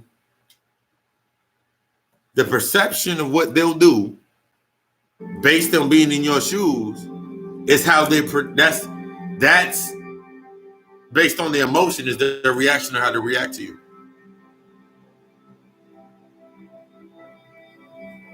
Because they're not willing to let go of the vanities and the vexes of that is what's feeding their ego. They're not willing to put the blunt down. They're not willing to put the Bible down, an aspect of the fundamentals, and actually reading that shit. They're not willing to put the bottle down. They're not willing to put away their ideas of what they identify with that is getting them something, because anything outside of that is misunderstood, therefore fear, therefore hatred. The longer you stay in that position or in that space and you're not drawing understanding from it, all that happens is you see more and more of what the fuck it actually is. And then the battle that's within inside you, should I stay around it or should I not stay around it? What benefits do I get from around it? Then you'll find yourself in positions that are against your higher self. Then that space in between that's the depression. That's the mental illness. Everything your body naturally heals, our body naturally can heal itself. But you must instill the items and the products and the tools into it for it to do what it needs to do. Anything else is prolonging your death. I'm never going to say prolonging your life. You're just prolonging your existence. You're prolonging your existence in your death. You're prolonging your existence in actually accepting the tools of enlightenment. You're on the other side of the parallel or the other side of the polarity of that pole to understand your true self.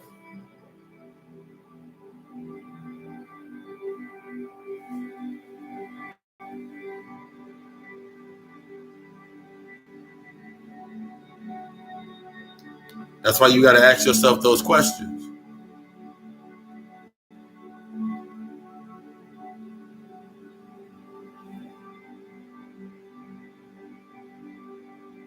What is fear and reality? Materialism.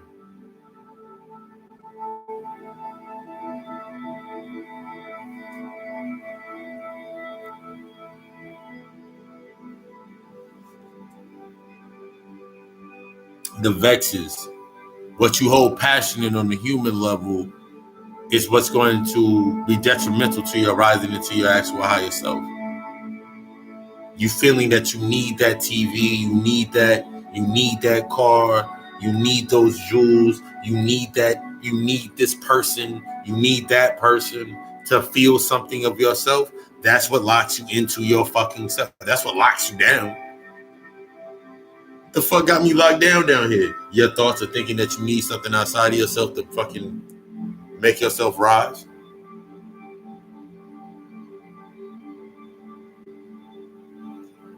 The reality in retrospect.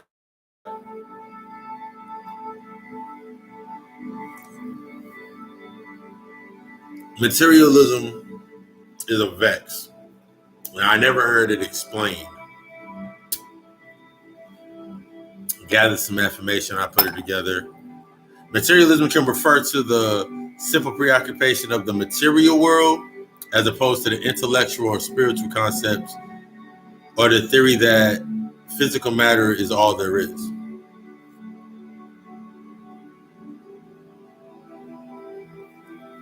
A big part of understanding your axes. One axis is that I always go into. Every axis has a material point and a spiritual point. The attachment, and the detachment.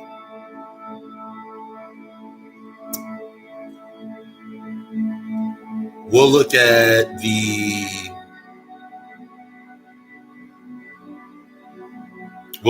axis of Taurus and Scorpio.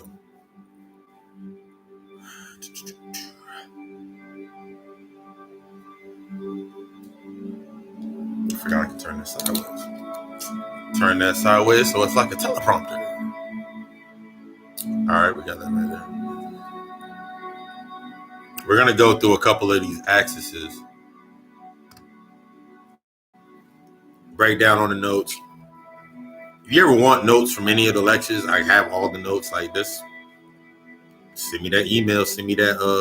Drop an email, drop it in my inbox. And that can be the beginning to your consultation. That's free. This is class. When I put notes together, they're class level notes. So when I'm teaching the classes or I'm having those one-off conversation moments that become classes and become further teachings, I put together class level notes. So you can go back and read over and over and over again and pick up your shit. The 12 signs and the axes. The 12 signs are really 6 axes with 2 polarities. Broke that down earlier. The polarities are not negative and positive, the polarities are not negative or positive and negative, but rather each polarity on its own is negative, with the positive always lying in the center. On the outside are the negatives or the bads or the vexes, the things that you reach out to first. Remember, that goes under the same thought process. You don't sell your strengths to somebody, you sell your weaknesses. You don't sell that you are a good employee. You sell, in truth, that you need a job. The job doesn't sell so in turn, in tandem, the job isn't going to sell the negatives. It's going to sell you the positives. flexible schedule, lots of hours, da da da da. So in reflection on that, you sell your negatives because your negatives are what attracting you to the job. Your negatives are attracting to the positives of having a job. Not your negative, not your positives, your negatives. So in that same aspect, that goes into the analogy of this. There are 6 axes. Each one is a day and a night polarity. That goes into the understanding your sun sign and your moon sign, your rising sign and your setting sign. My rising sign is Aquarius, chief sign, and my moon sign is Leo. I also have a moon in Virgo in the house of Virgo. And once you understand these, this is the true understanding of your natal chart that we're about to get into. So your ego, which is broken down into your social engineerings, aim to keep you in the 6-day polarity and keep you moving into your night. The children of the sun, that's one half, that's more of keeping you in the light and not going into your darkness. That's the occult understanding of that. Instead of you always saying, I'm light and I'm peace and I'm light. You need, in order to understand that there is light, you must understand that there is dark. In order to understand that there's dark, you must understand that there is light. And within the dark creates light. And without the, so you need to understand your darkness. So the things that you stray away from that are in the darkest sides of yourself are why you create the totems in the first place, to feel superior. You'll create a whole friendship to house your darkness and to shine your light whenever you need to. Your positivity, your grind, your strength, your growths. But if it isn't serving the purpose to help you look into your darkest hour of yourself, what the fuck is it really doing? As I've said before, if you're not running if you're not running the streets no more, you're not blindly spending money anymore, you're not doing any of the things that you did to sustain your survival in that certain space of where you were at in your lower self, when you're in your higher self, what purpose does that totem serve?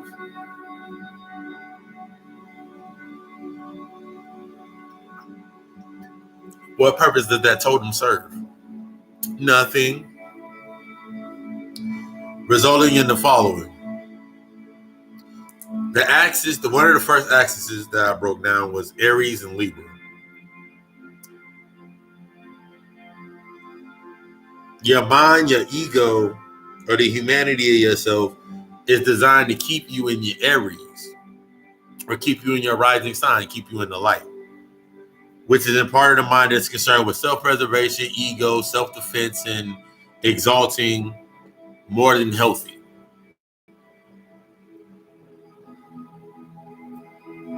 Ruled by war, the god Mars. Then you get into the Martian, mythos, the Martian context, and then that'll help you. Also studying the Martian context and the Martian occult understandings, you'll understand the purposing of the mouth. And then you read it'll give you an entire different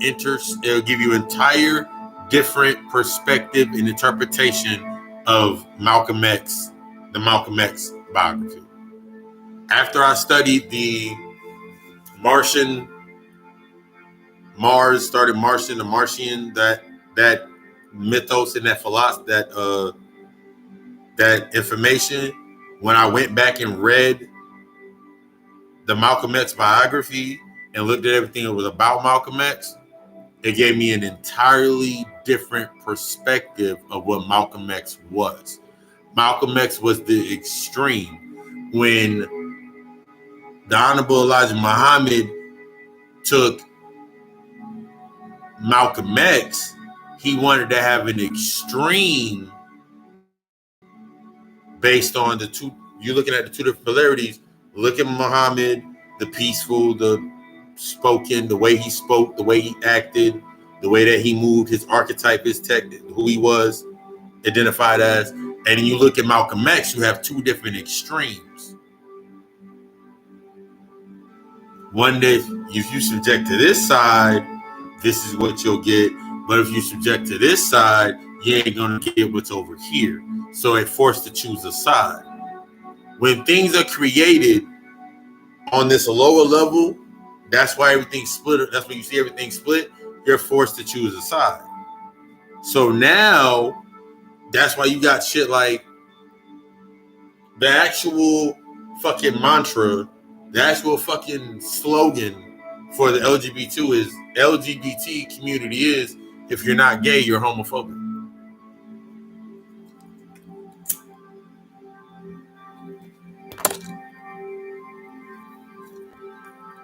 So now you're being forced.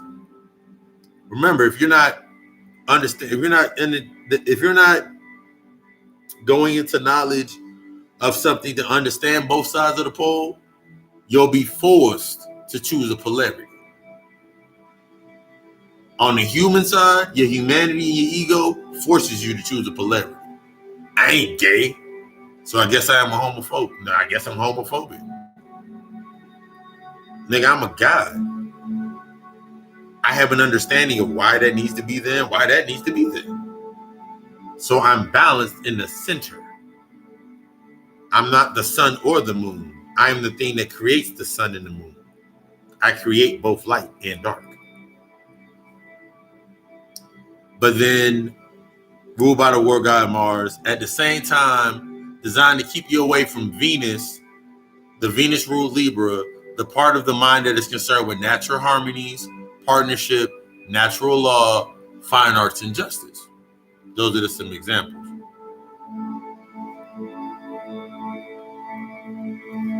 So you balance between Aries, which is war, and Libra, which is love and war,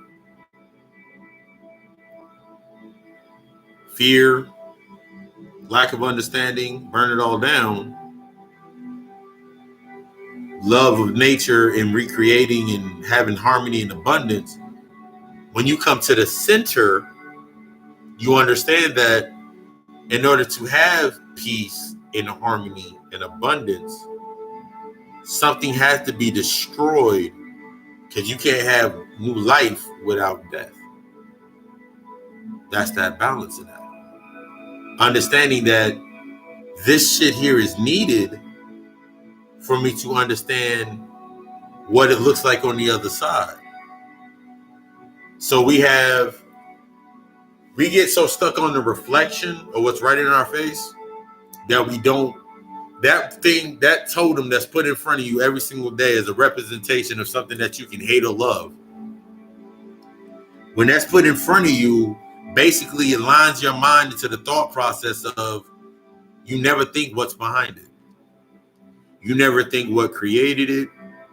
You never thought about its sustainability. You never thought about any of the shit that went into creating that conduit. Everything has a negative and a positive. Remember? Correspondence, gender, everything has a masculine and a feminine. Everything has a negative and a positive. So if you're feeding it the negative, who's feeding it the positive? Who's reinforcing it? If you're being negative against it and trying to take away from it, but you're actually just giving it more power, who's giving it the positive charge to make it exist?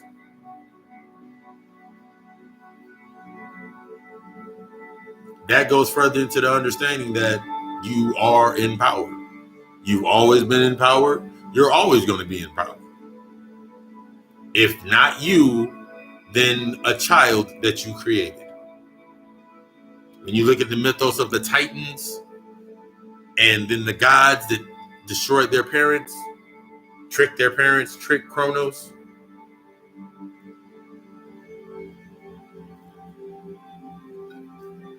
Got your power and your energy locked down in Tartarus, in hell. got your soul trapped in fucking hell, and then you understand why Lazarus had to be risen. Lazarus is you. Lazarus, Osiris, the Osirian mythos, the Kemet mythos. You understand how these things come together to actually do something. And then you start seeing, once you start seeing shit like this, you're like, it's similar to the realization of when we were little and we always saw motherfuckers talking about for 97 cents a day or 75 cents a day, you can feed this child. And then you go and see Akon gave 6 million motherfucking Africans light and electricity and gave them power. That's the what's that fucking myth?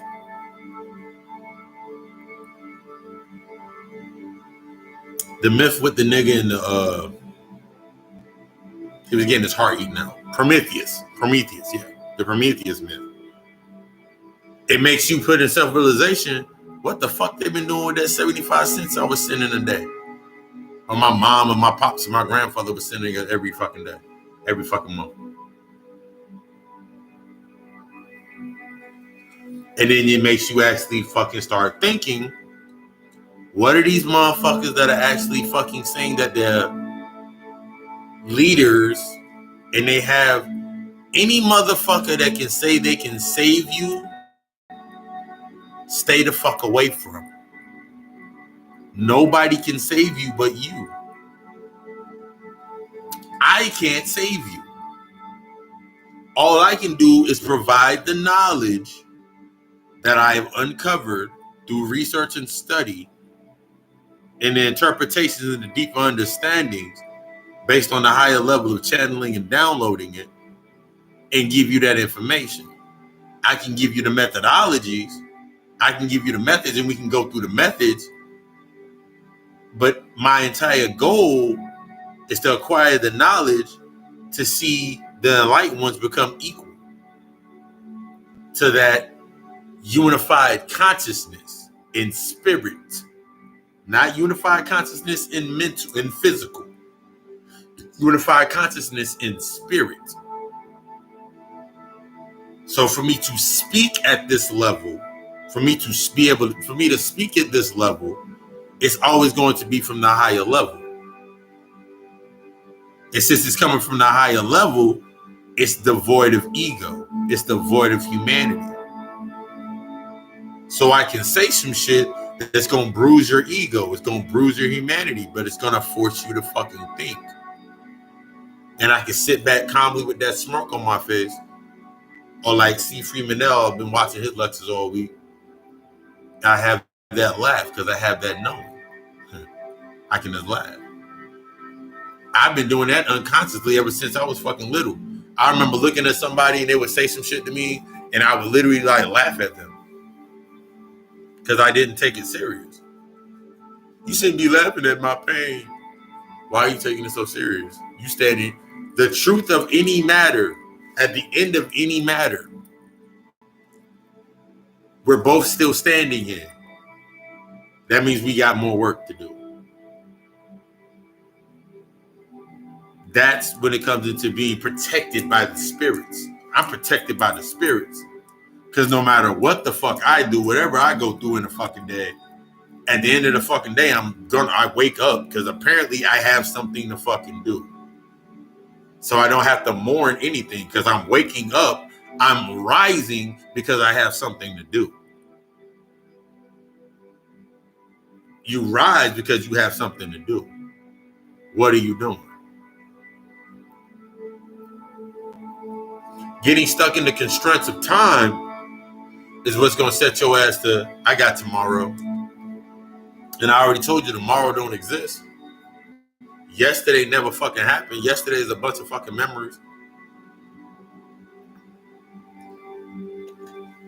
Half of y'all can't fucking remember what's in the bottom of your refrigerator right the fuck now. Let alone Remember your fucking purpose in life. That's where the repetition comes in. That's where the symbolism comes in. That's where the mantras come in. That's where that setting that time and space in your day, in your day-to-day to meditate, that's where the disciplines come in. That's where the breathing exercises come in. Because how you start your day is how your day flows. So if you start your day with a pill, coffee, and breakfast, your body all day is going to just be sitting there. I need to take another pill. Did I take my pill? I just had some coffee. Now I'm feeling tired. I need some more coffee. I just ate breakfast, and that gave me, in your mind, you set it up. I just ate breakfast, so now I got to eat some more food to get more energy. You set your mind up based on how you start your fucking day. I start my day with fucking water because I am water. I start my day in deep thought and meditation. Even before I write down any of the content that I put out without in a day, I start my day in meditation and deep thought. I start my day in my spiritual self, in my spiritual house. Before I make any projections of myself here into this physical and top and to animate this body, I have all the thoughts and have all the counsels while I'm in my rest. While I'm having my dreams and my visions, I'm having all my counsel while I'm there. So I stay detached from the world as long as I can before I'm fully animated and my body's protected.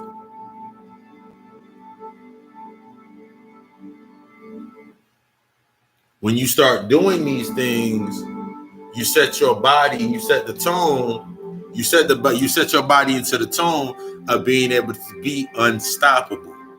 Nothing's gonna stop me from doing what I need to do. Nothing's gonna stop me from achieving what I need to achieve, going to where I need to go. If I gotta stay over here a little bit longer, I'm gonna stay over here a little bit longer.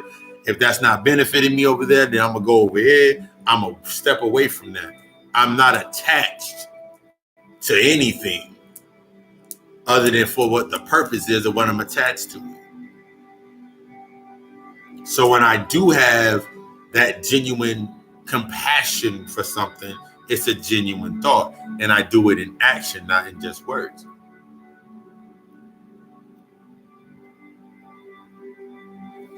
Understanding your axes of yourself or what you're staying away from, such as, and we're going to go over the axis of Taurus and Scorpio again. Physical world is meant to keep you in your, will once again keep you in your chief sign, or the sign that you came in under. Your ego will further defend you from exploring the other half of your axis.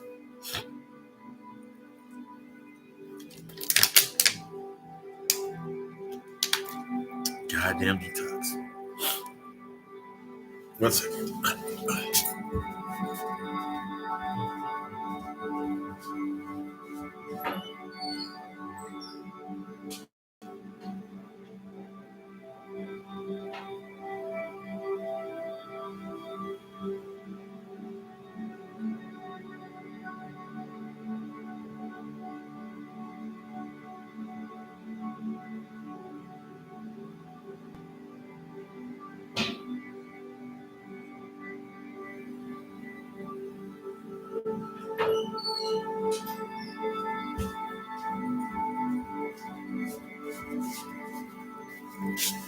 I need a return. They keep you in Taurus, which is part of your mind that is concerned with material wealth, money, perseverance, and the five senses. Needing to know, needing to feel. And I'm going to go to the chart that's on the, what you call it. At the same time, it is designed to keep you away from Scorpio. Scorpio, where you utilize your Martian forces. And then when you see words like Martian, that's Martian. That is the context of Martian. Then you understand, Martian, that also goes into the context of Aries, god of war. So Aries and Libra, love, war, peace, war, two conduits. This is how you start breaking down. This is how you break down your natal chart. Not just looking at it like, ooh, this means I'm supposed to be a doctor for the rest of my life. No, we're looking at it. We're coming from the spiritual hierarchy of ourselves, because everything as above, so below. So what you do up here affects everything you do down here. Everything has been designed on that same construct. If you go to your job, you can see it built on that construct. There's a hierarchy. There's always a hierarchy. When you look at your job, there's the corporation, the corporate side. That would be the gods. You feel me? That would be the gods in that space. This takes out that aspect that there's only one God. That's the gods. They create the payroll and all the departments, HR, all that shit. They're the gods. Trickling down, then you got area directors or area, whatever we'll use area director for this aspect.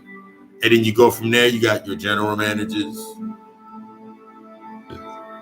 culinary or whatever managers, and your lower managers. Then you have supervisors, if any. Then you have other leaders under that. Then you have the employees. When you look at the system, the employees power the system. The employees have all the power. They just don't have the understanding or the knowledge of the power they actually hold. We looking at everything this way when we should be looking at everything coming down, as above, so below. So if I understand the higher, that's why I said if you hate your job, understand every aspect of your job, then you understand all the inner workings, then it's impossible. It's not impossible, but it's implausible to hate it, because you understand what the fuck is needed for, why everything is put together the way it's put together. But the Martian force is within you to transform yourself to be the investigative, mystic, and transcendent.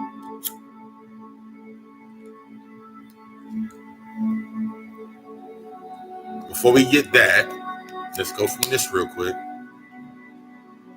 If anybody saw the chart that I posted, eventually I'll learn how to share my screen and do all types of cool stuff like that. I just don't ever feel like doing it.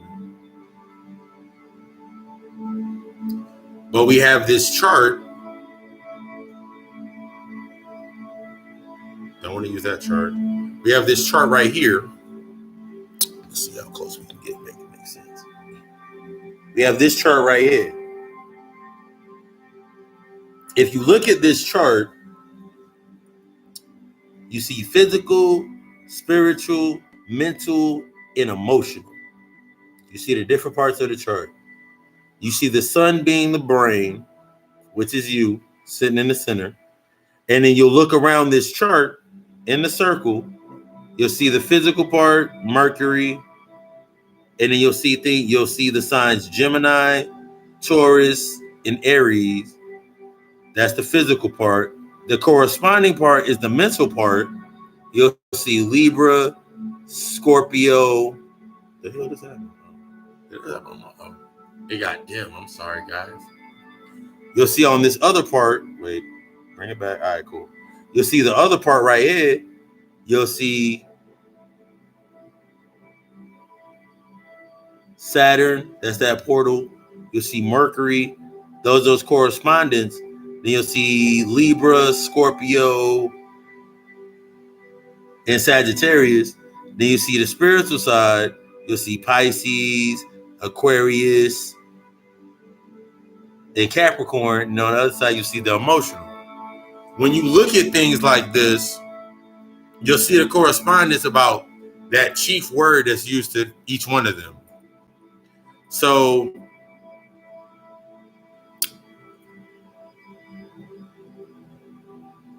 I look at the physical concordance of, let's say, Gemini. Gemini is always, they think. They're always thinking. Geminis are always, So every Gemini that I know or came in contact with, they're overthinkers. They always thinking.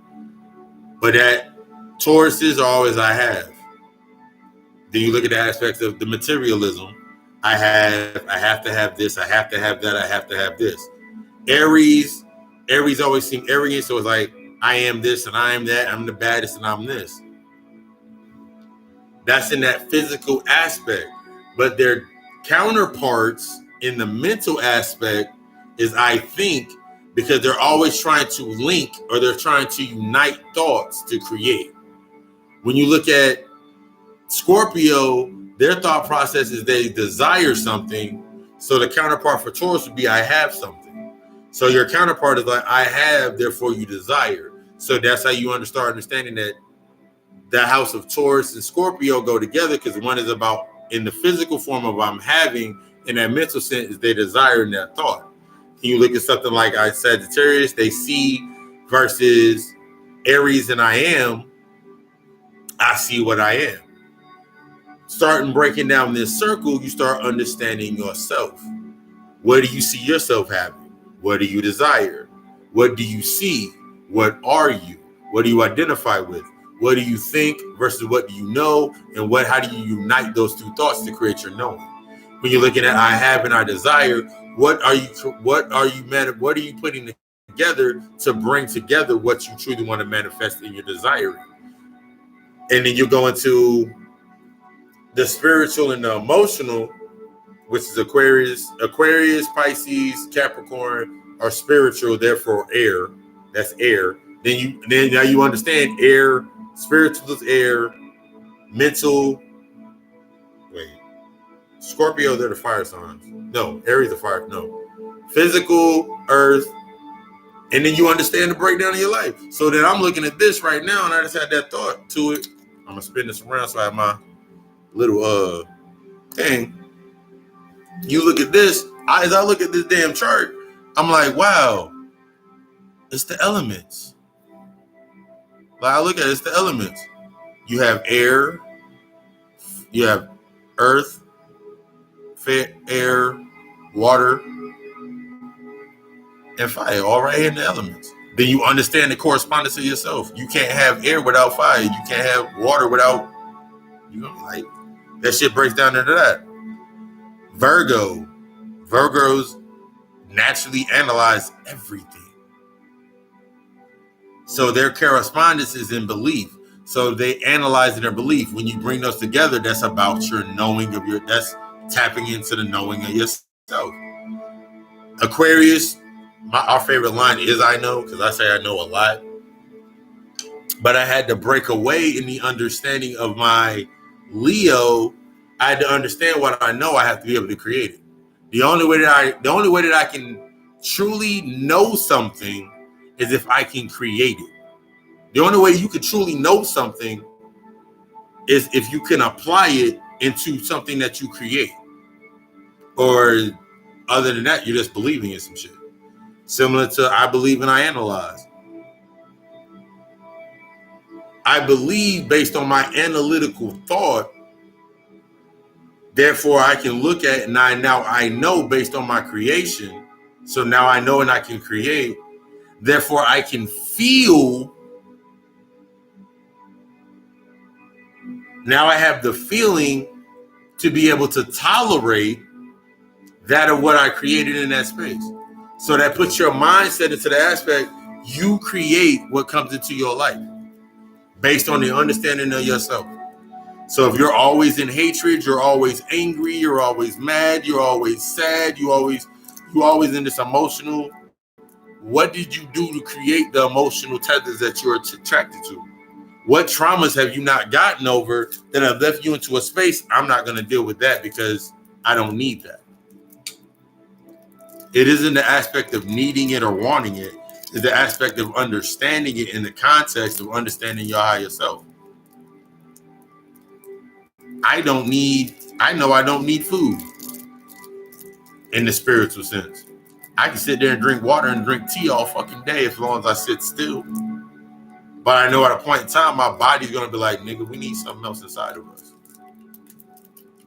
Now that I have an understanding of what I put into my body navigates and propels my body, or it kills or it instills what's in my body. What am I going to put into my body that works for me? Not what works for somebody else, what works for me. I'm plant-based. I'm vegan.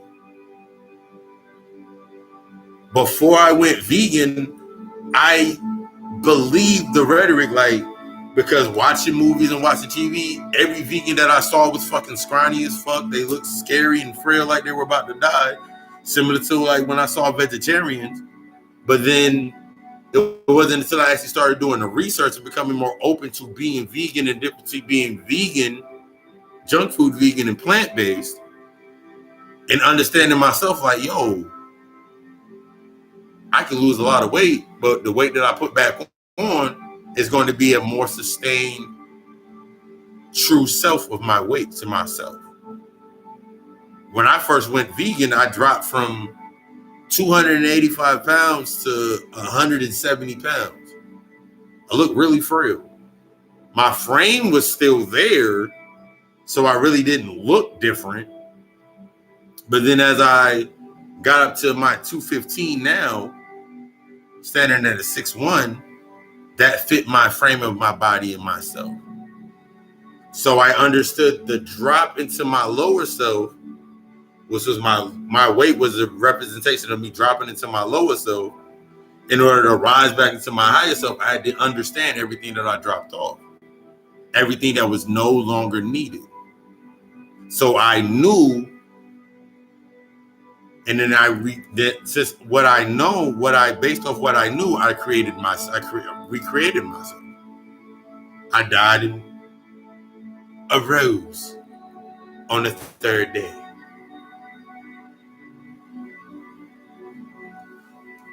So within that, right, if someone asks me, how do you think you're a God? I have an interpretation for every situation. Well, God created meat for us to eat. He created the dead for the dead.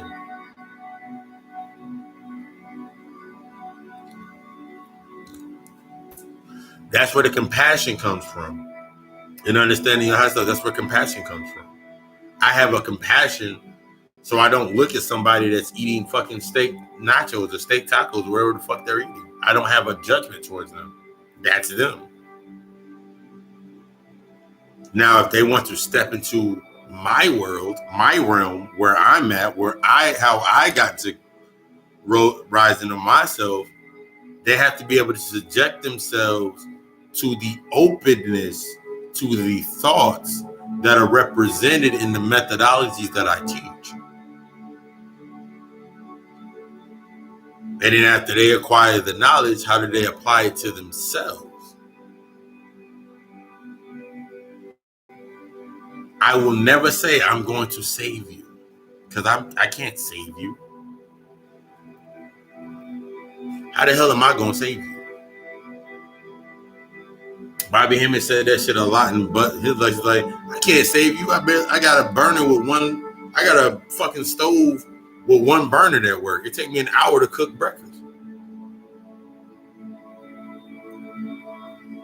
Your ego will have you trying to sustain this thought process that you can do anything outside of yourself, which is true, but the contradiction is you can't save others. It's just like this is like any line in the Bible with like, you can't save everybody. Everybody's not meant to be saved.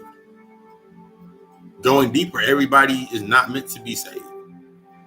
Because if everybody is saved, then what the fuck is the purpose of the church?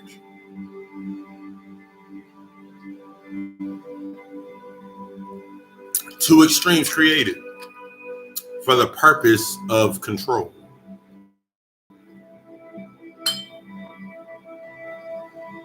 Outwardly. If I say, if you have sex before marriage, you're going to hell. I remember the first time I heard, no. I remember the first time I was old enough to hear that, and my exact words were, so, and I said this to the Sunday school teacher in my catechism. I was like, so everybody that has sex before they get married are going to hell. And everybody that has sex when they get married, they're going to heaven. So if I'm not married and I want to have sex, I should want to go to hell.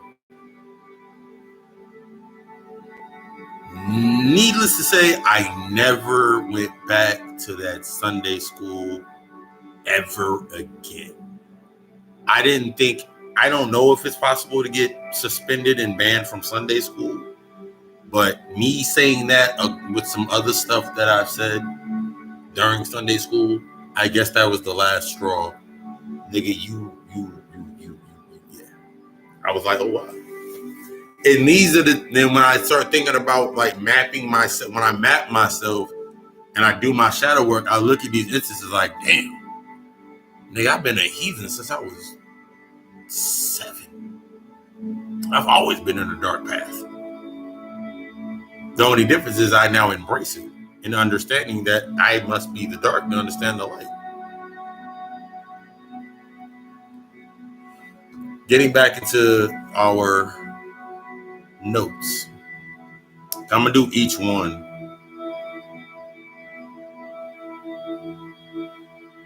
All right, cool. Then you look at the axis of Gemini and Sagittarius.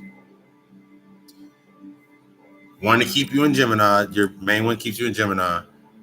Gemini, which is the part of your mind that is concerned with external communication, business, and using left brain trickness to your own favor. That means on the lower half of Gemini, node would be using it in your favor. In the human aspect, that's manipulation. That's the bad part. They're manipulators. On the higher self, when you get into out of the morality, you understand that you need to be able to manipulate shit into your favor for shit to work in your favor. Manipulation is not good nor bad. It's only negative and positive depending on the knowledge that is obtained and how it is used. So your willingness, your outer reflection on a devolved aspect of itself in its behavior to kill humanity to sustain its life, to you on the higher end of your humanity, that's bad. That's horrible. That's evil. But on your higher level, when you get to your higher levels, like you'll start thinking of like, damn, that nigga free.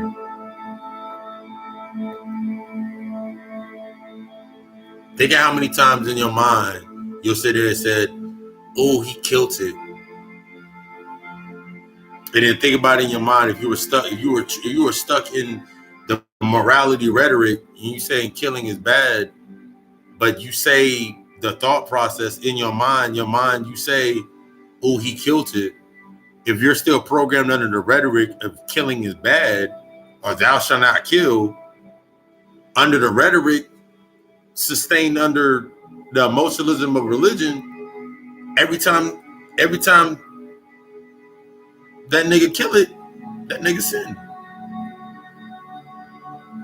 But then you got to understand the correspondence of sin is the knowledge.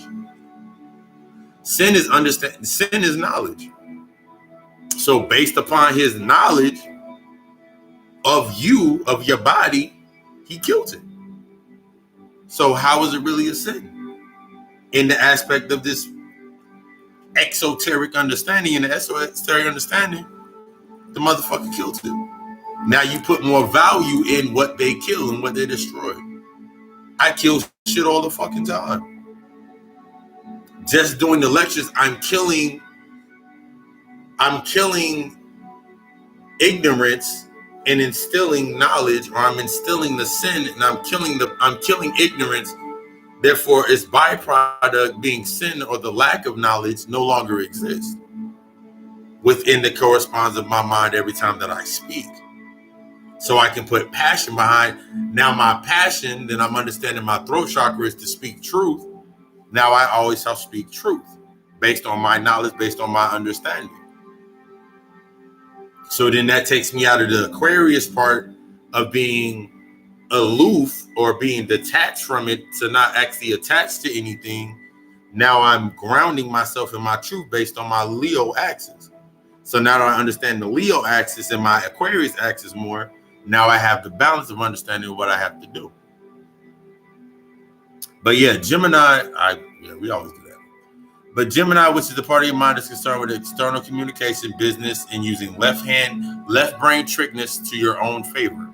At the same time, to keep you away from Sagittarius, where you listen instead of talk, and you enrich your inner dialogues to cultivate higher philosophies and understanding your concepts of life.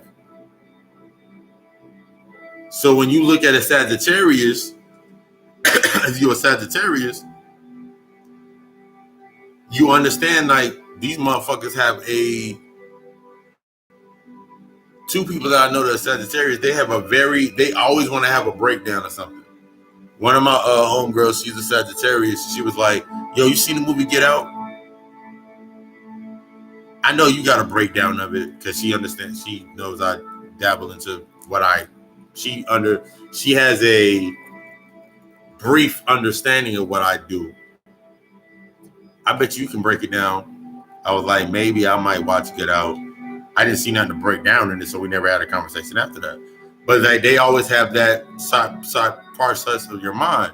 So your balance of manipulating that left brain to your favor is going to coincide with your overthinking as a Gemini in most earth signs and air signs, like the overthinking part aspect of yourself.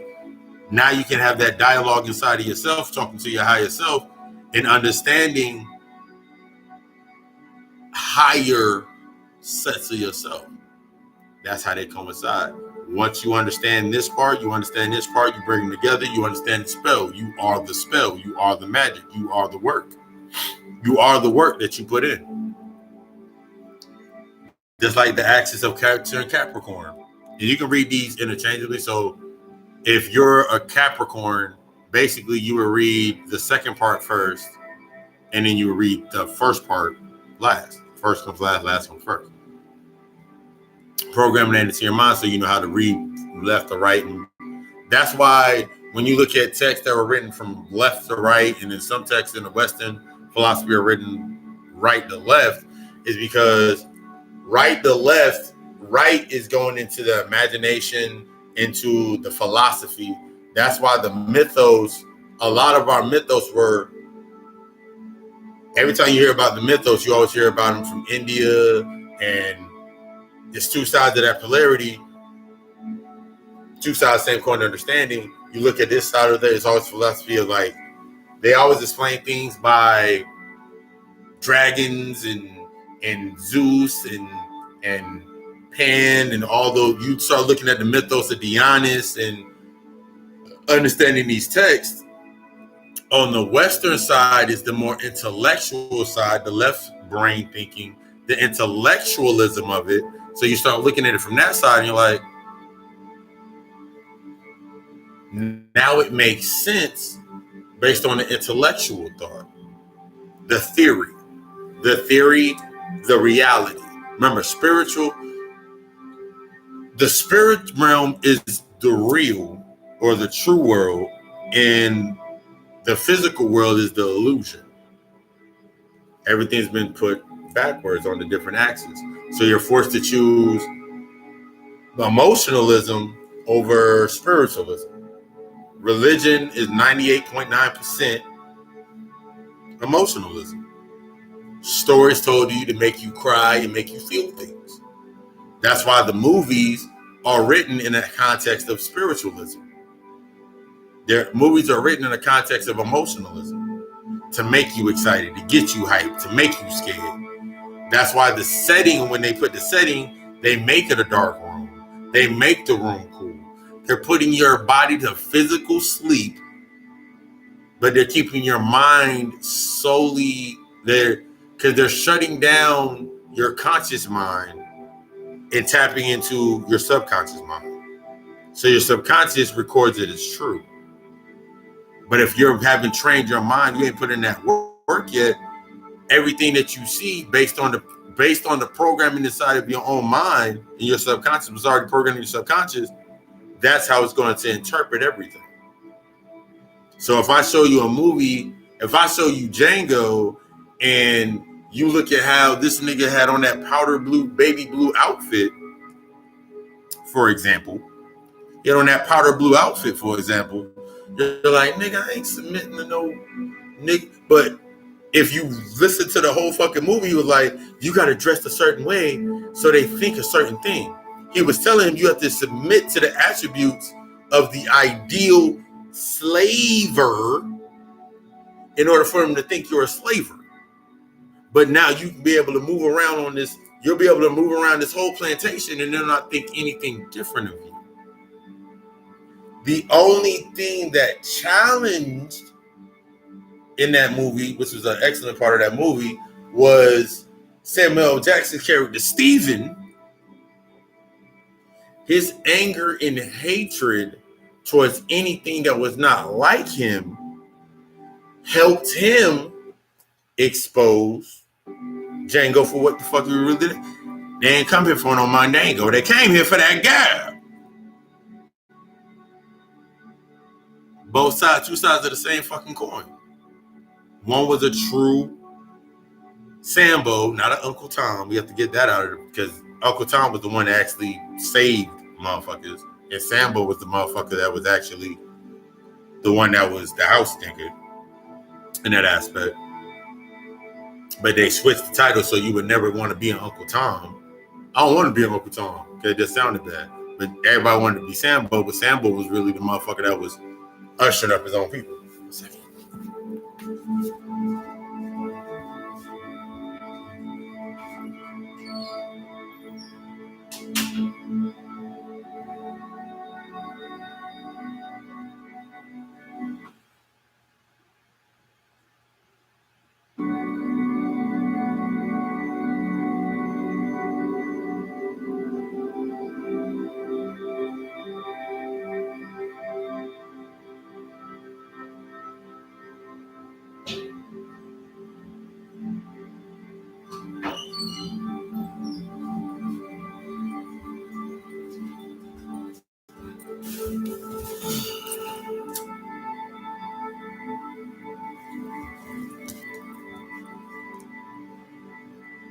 Understanding one side helps you coincide the underside to understand your becoming, your rising. This is how, when they talk about breaking the seals inside of you have to be broken by you understanding both sides of the seal. Your 7 chakras are the seals. Your lower 7 chakras are represented as animals. That's why whenever they broke down in Revelations, and he breaks down, and 4 beasts appeared, and the 4th beast was the horse. The horse is the heart chakra. Below that, I think I want to say it's Gemini, Taurus, Aquarius. Yeah, Gemini, Taurus, Aquarius. I don't remember the order. I'll look up the order. But they're ordered, and if you look at the characteristics of a Taurus, the Gemini, Taurus was the root chakra, horns. That's how they created the devil archetype. Survival, stubbornness. Gemini was the solar. No, yeah, Gemini was the solar plexus, the sacral, which is based on pleasure. Then you think about, then you understand why Gemini's using their left brain to manipulate things for pleasure. And you look at Aquarius that are knowing that power and knowing something, or having something, or dominion over something. or being attached from it. So you don't really, you're attached, but you're detached, but you're attached enough to get what you need from it. Do you understand that? Then you get into the matters of the heart. So till you unlock these first 3 seals, you ain't getting to the top seals. So then you get into the Cancer and the Capricorn. To keep you in Cancer was the part of your mind that's connected with home, family, feeding yourself, moving sideways in life without progressing. But that was a big thing talking about Cancers, because Cancers, the archetype for Cancers is the emotional aspect of water signs in general is, I've seen Cancers operate in day to day, and their conversations are always seen bipolar. Like they'll say the issues, they'll speak the issues, but the issues can be muffled, and they'll always say, well, I was hungry, or I'm tired, or I'm this and that. The aspect of your understanding of yourself is like, why are you tired? Why are you hungry? Dr. Layla Africa was one of the many practitioner teachers that I followed, that I studied. And he broke down that you eat with emotion. You eat with emotion. You don't eat. When you are in your lower self or your animalistic self, you eat to survive, so you eat based off emotion. So that's why your parents, when you were little, your parents took you to McDonald's at any given fucking point in time. And then when you were in the car and you drove past McDonald's, you were like, can we go to McDonald's? You got some McDonald's money? So the emotional trauma trigger was like, I need to have money to get what I want. You didn't realize it at that point in time, but that's what was that. These are the types of things that were instilled into your mind. Oh, I need to have money to get what I want. So then that came under the same complex of, I'm grown. That's why I'm going where I'm going. Once you get grown, you can do the same thing. So then what gets built on top of that construct? I need money. And then when I hit a certain age, what's the age for grown? So when I get grown, or when I turn 18, I got to make sure I have some money to do what I want. But you never understand the connections in between the two, because you weren't taught the connections in between the two, because everything that you were taught and indoctrinated upon was based upon emotionalism. Everything we were taught and indoctrinated on in the beginning sides of ourselves was based off emotionalism and survival. Your mother worked 9 jobs. Your dad worked 10. I didn't marry your mother because I love her. I married her because she had 9 jobs. And then you see methodologies programmed in television programming like, oh, and since you want to choose a side, then you're like, but I love them so much. You have all the love in the world for somebody. If they're not compatible with you, you don't bond and marry for love. True and state in fact, you don't marry for love. Love is an engine for a bond, but it's everything around love that love exposes that creates the compatibility in your toleration for that bond to come together. Being taught under the guise of emotionalism, we are taught the bond based. Basically, we got bamboozled, or you got bamboozled into bonding based on trauma. My mom hit my mom left my dad hit my mom. My mom left my dad. Oh, I never. Damn, and look at how you turned out. You turned out strong and good. Yeah. But it still haunts me from time to time. Why'd your mom leave your dad? Because she was on drugs. Yeah. But since you don't like the understanding of why the drugs were there, why your mom hit on your dad, all these other aspects that are not talked about or not spoken on are made normal dialogue, you're choosing a side. You become what you hate, or you lust what you love. You become what you hate, or you lust what you love. How many people do you know have become their fathers based on hating their father because they didn't know their father? If you don't know what something is, how do you know not to become it? How do you know what to stray away from, not to become the same archetype of what it is? So if you loved your mother and never had, and this is how psychological triggers are activated. If throughout the generations, and you take buck breaking for an example, or the nigga marriage for example, you take that and that's now in your DNA. That's now a trauma that's in your DNA waiting for a trigger to activate it. It only takes a trigger. I don't know what's going to trigger you because you don't know what's going to trigger me. So if you see that and then that happens in your mind, this is one interpretation.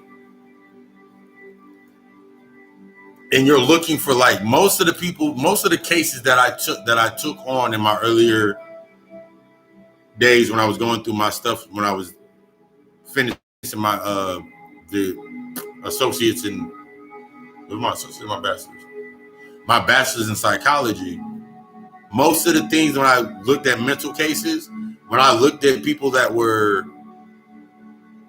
gay or lesbian or whatever the fuck they identified with, when I had a conversation with the ones that were willing to actually have that conversation, it was always based on a trauma.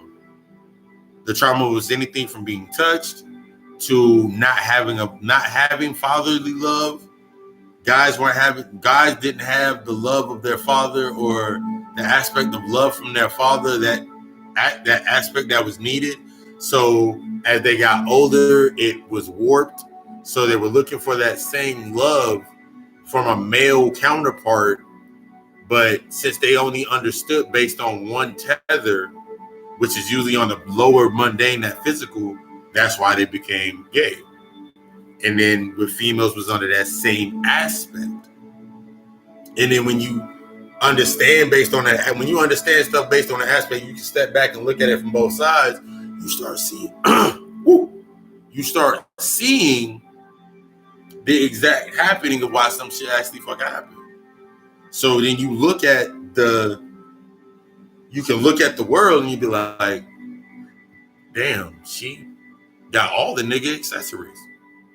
Who told her those were the nigga accessories? How true of a real nigga can you be if your image can be copied and manipulated? How true of a bad bitch can you be if your image can be copied and manipulated? With lack of understanding, it can be appropriated. That was the word I was looking for earlier, talking about people appropriating culture. Appropriation, that was the word. I knew it was gonna finally come. But that's that appropriation. They appropriate the outcome of the effect without the causes. They attach their causes without taking responsibility for their causes, or the causes that caused their traumas, or whatever caused that creation, and they took on the creation itself. They took on the characteristics of that culture. Emotionalism, which is religion, takes on the fundamentals based on belief by appropriating what spirituality is. So if you look at simple as motherfucker catching the Holy Ghost, catching the spirit, and dancing and jumping up and down, and then you look at our culture, the dances, the chants, the dances, the speaking in tongues, the chants, that goes coincide with the emotionalism, or the other part of them speaking in tongues, Holy Ghost, dancing around, doing what they did. Everything is a counterpart. Everything is a mirror of the other side. So for you to hate one, you automatically hate the other. You hate one because you don't understand the other. So you replace what you end up hating what you love. You become what you hate, and you lust what you love. Lust is the act of appropriating certain aspects of something to manipulate for your own gain. So you appropriate the Orishas because they replaced Jesus and Mary and Joseph and Peter and Paul. You appropriate the comedic sciences because it corresponds, it makes you feel comfortable because you don't have to step away from Jesus. The same thing with Moorish rites, the Moorish science. The Moorish science, the laws and the sciences that are broken down in, that's why the Moors praise to Allah, because the 99 attributes are the laws of the physical, which now they can feel comfortable in manipulating the physical laws for their own gain and manipulation. Hebrew Israelites, same shit. Kemites, the same shit. Motherfuckers that are following and I'm this and I'm pro this and I'm pro this.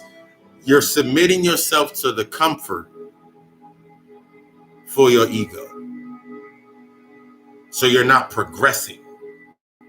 You're just regurgitating and saying shit over and over again because it makes you look strong and powerful to a motherfucker that's just coming into it or looking for their own path. The blind leading the blind. As opposed, you come into the world of the occultist, the world of the motherfucker that's become the shit that you're talking about, and then there's automatically going to be that correspondence like, nah, that nigga's on some other shit. Because it destroys their comfort zone. Which is understand I did that back down basically because the cancers. Without progressing. At the same time, are designed to keep you away from the Capricorn, the great building sign, the reach a higher status in society, building things for yourself and others, exalting the Martian force. All these things do report back to Mars, are destroying, and you're destroying things and generating and operating. The norm is whatever you build successfully will be taken from you one way or the other, either during your lifetime, taxes, lawsuits, etc. And then that's actually the first one that broke down the actual physical thing. Your mindset and your fear to progress is the fear of what you're going to lose. You're not losing anything because everything is meant to be at that level, at that vibration, and that frequency, as I'm always going to say, is going to be there. The love of your life will be there. Whatever you're desiring, what you're wanting at that level, you're creating. You just have to humble you have to humble yourself, killing your ego to stop you from not going to that next level. That's harder than it looks for some people because they're so used to getting what they got based off of their ego. So then you have those friends, and that's why you find yourself in positions where you keep these people, or you keep certain aspects or conduits around you or totems around you because they make you feel normal in the aspect of you've been there before.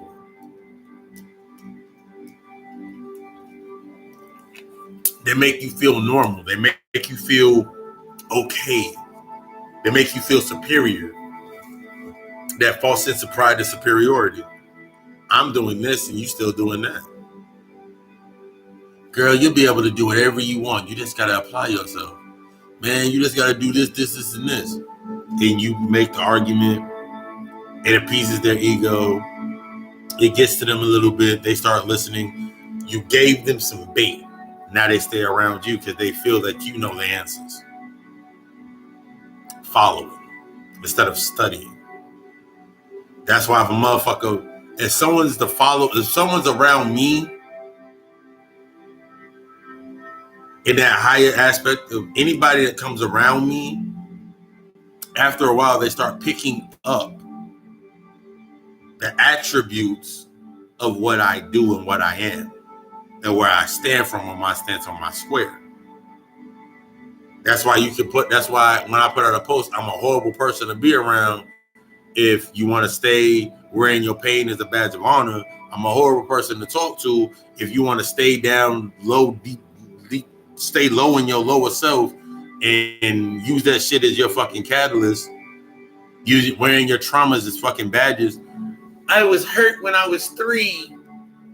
How the fuck you 36 years old right now? How the fuck you still holding on to what you were when you were 3? Because your mind is still set when you were 3. Everything that happened at a certain age, you blocked with a symbol of that to block you, ward you from that trauma. So every time something goes to that place, you see this block or you see this symbol and you don't go there. Now I'm not going back that far. But eventually the universe, yourself, your higher self is going to hit you with, why do you like this? It's deeper than what you thought it was. And that's where your breakthrough comes through. That's where that breakthrough happens. I remember a couple lectures ago, I explained why I didn't like the Dallas Cowboys. Dallas Cowboys to me are here nor there. But the reason I didn't like the Dallas Cowboys is because everybody I got in a fight with when I was in school, in grade school, elementary school, them motherfuckers always had Cowboy starter jackets.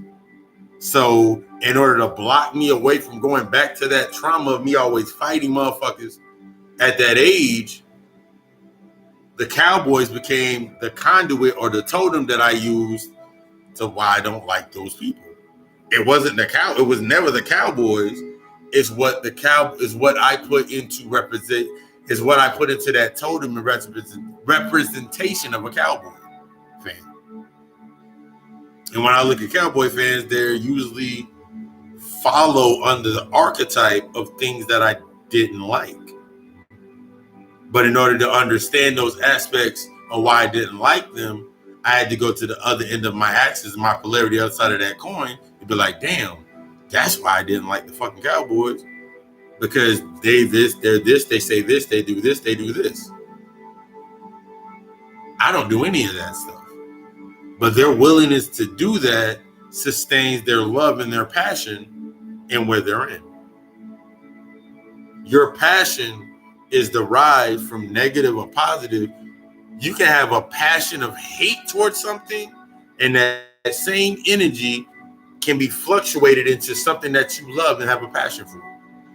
It's negative and positive sides to your passion. Understanding both sides. Remember, understanding both sides brings that balance to understanding your rise.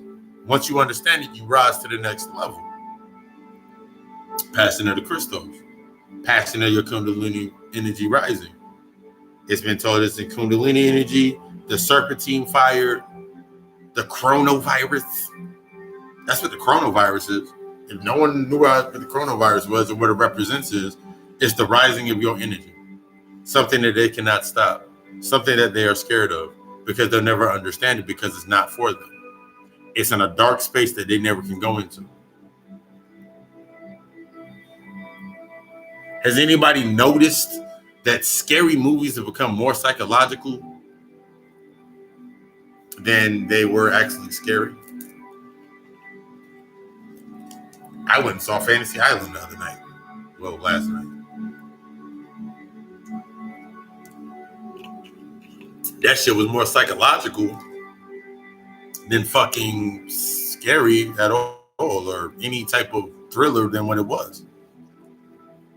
It's just like the Candyman trailer that came out is going to be based more on psychological, and then motherfuckers are already unconsciously putting up the post. Candyman, just like most niggas, this is a meme that I saw. Candyland's like most niggas. Everything's all good as long as you keep his name out your mouth. So unconsciously, you create the space for what something is. It don't exist until you say it. What you speak exists. What comes off of your tongue exists.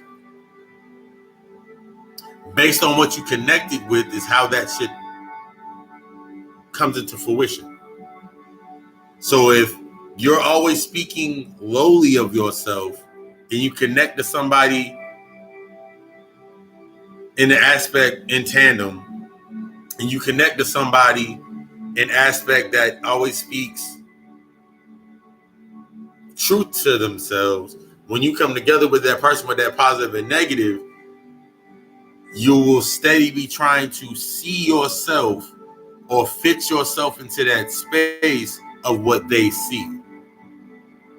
So as long as this person is around you, you feel a certain way. But if this person is not around you, you feel you don't have that same power.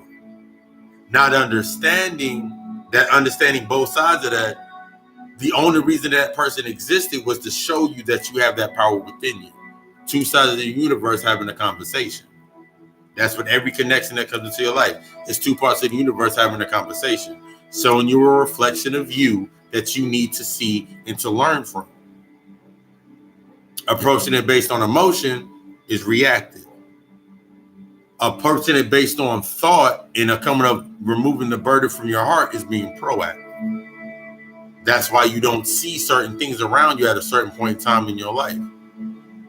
So if you were always around motherfuckers that were always bad with spending money and they weren't saving money and they were doing all this stupid shit with money, and now you're in the right mindset of actually saving and putting your money away and telling yourself that you're mentally broke, but all your bills are paid, and that aspect of that self to yourself, the people that were bad with money, the aspects that were reflections that were bad with money and making you spend money in a negative way, in a negative process, they no longer come around you.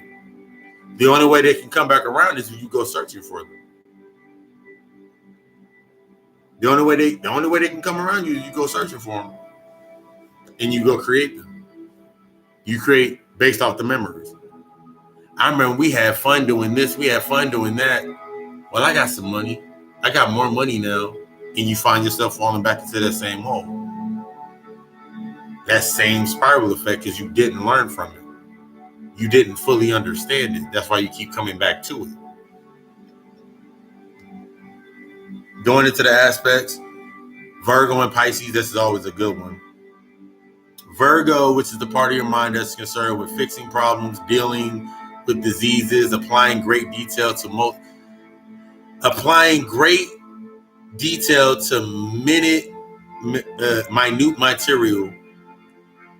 material things. On the other end of that, with Pisces, is where you let go of all your problems and your ego and find inner peace and have all your enemies open in open awareness.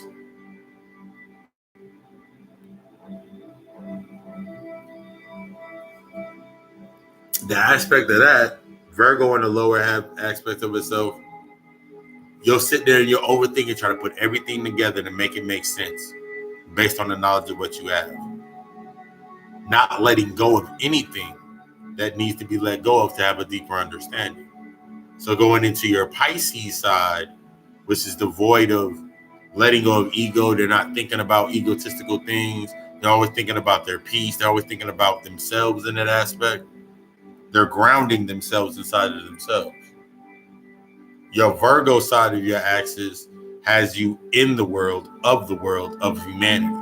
Your Pisces side of yourself puts you back into that inner perspective. Your moon sign to change. Your moon sign basically is your setting sign into settling to understand the changes as you rise. And those are the 6 axes. And then I asked the question, where is fear? Fear is not found in anything physical. Because the only way fear exists is within your own mind based on the constraints of your programming, how your mind was put together, what was programmed into the process of your subconscious. So, and I use the examples like it getting cold or hot, you hating the season for it's too cold, or you hating the season because it's too warm or whatever. Always thinking about wars, conflicts, always thinking about cancer and AIDS epidemics and coronaviruses, for example. All this coincides. Brutalities, crime, all that shit. If your mind is submerged in problems and fear and distractions, how can you balance yourself if you're steadily distracted by stuff that's outside of you?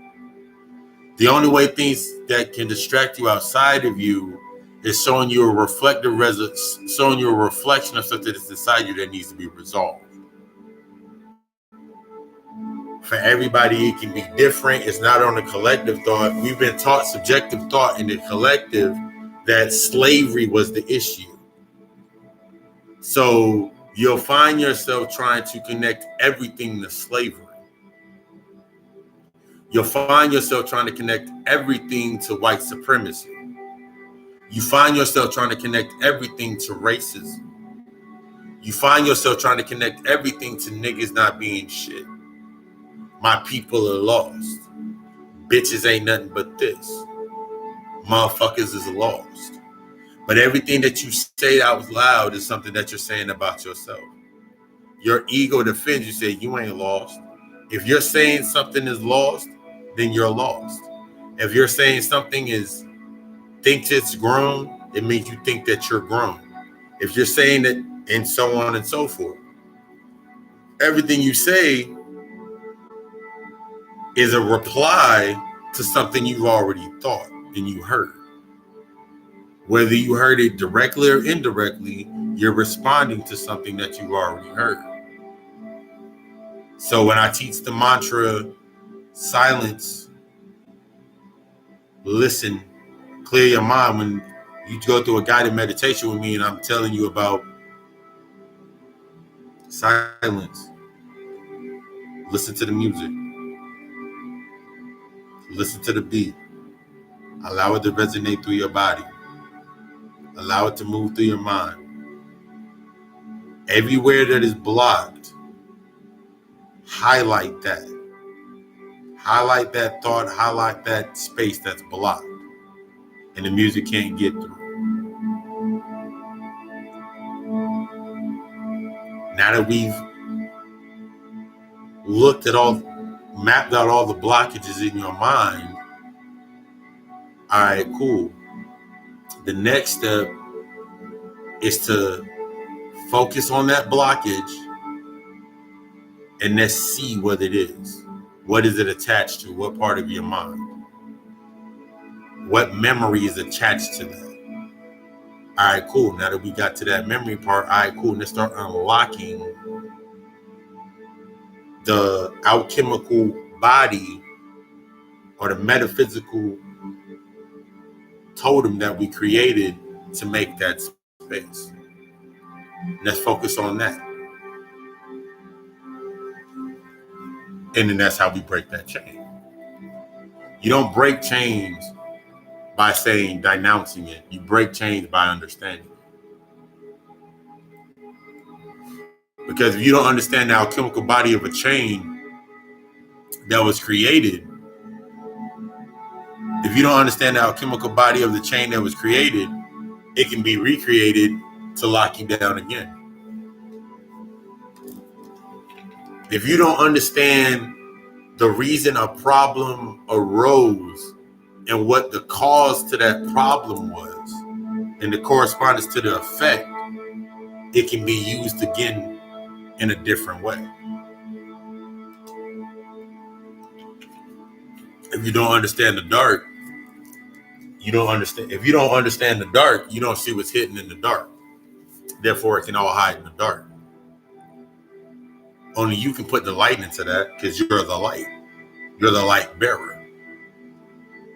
Once you step into that aspect of understanding it, then you can move forward. Until then, you're not progressing. You're simply battling the conflict between two realities, two different polarities on the same axis. Instead of being able to pick up that coin and I own this coin, I can use this coin to my advantage.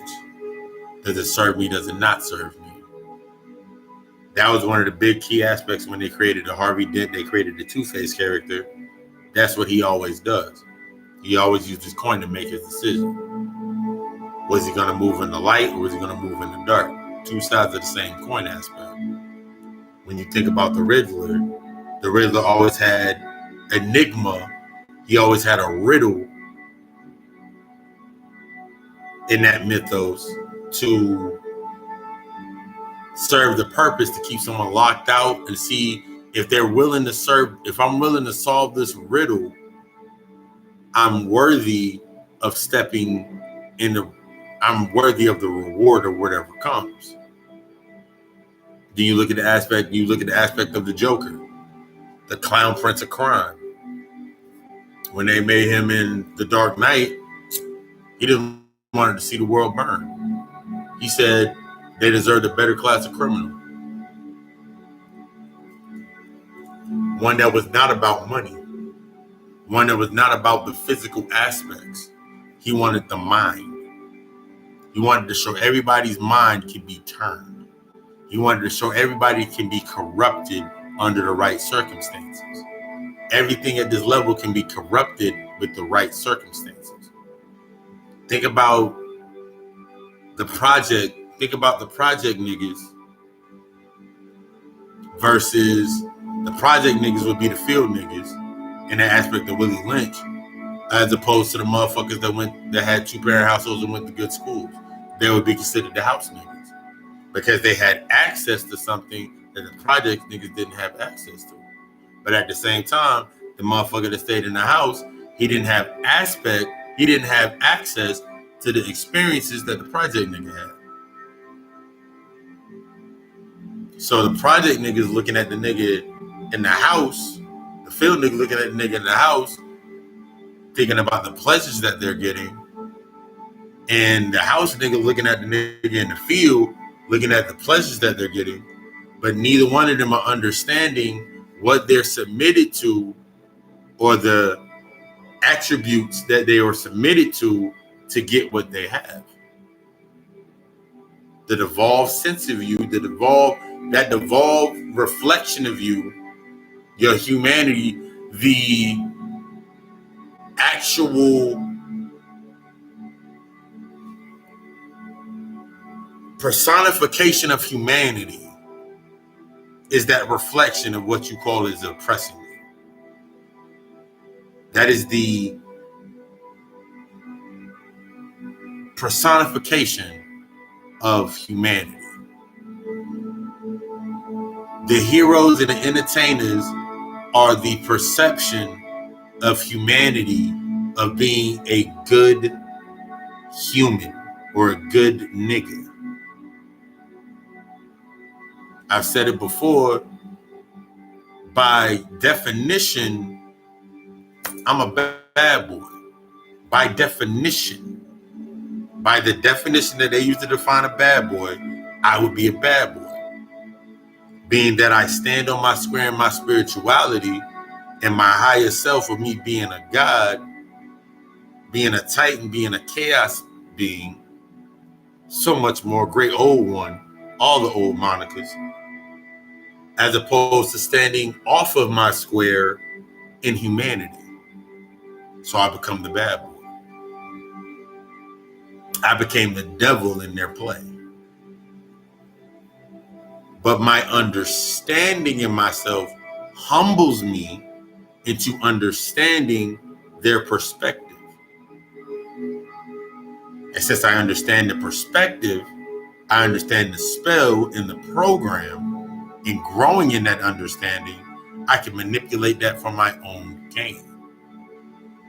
I can now feed myself instead of being fed by others. That's the aspect of rising into the passion of the Christ, the passion of the Kristos energy. Embracing and taking in your energy and your power and understanding all the attributes and the aspects of your power. Because until then, you ain't really doing anything. You're not progressing. You're not doing anything. You can tell yourself you're doing it for your people. You can tell yourself you're doing it for all these things, but you're living in two houses. Got to be in one house. Got to come together in yourself before anything else comes together. Or everything else, you're not together. Therefore, everything around you seems split. You see everything in split. You see everything in split at this level. The more you understand yourself and come together in yourself, the more these things, and you understand both sides of these coins that have been put in front of your face.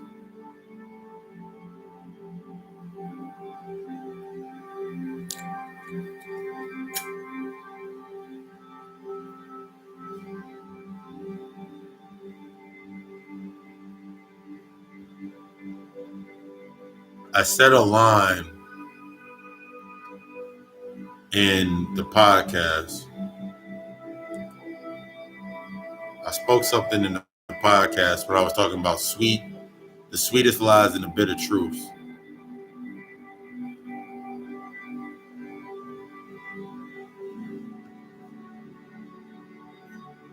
And I broke down, it was at the end of the podcast, during the closeout. And it was going into the soulmate process. And after this, we're going to do that question and answer. The divine union is much more sacred than we are told. In the deeper aspect of soulmates, I did that when we talked about the mind of the heart, talking about soulmates and the chaos. The soulmate lecture.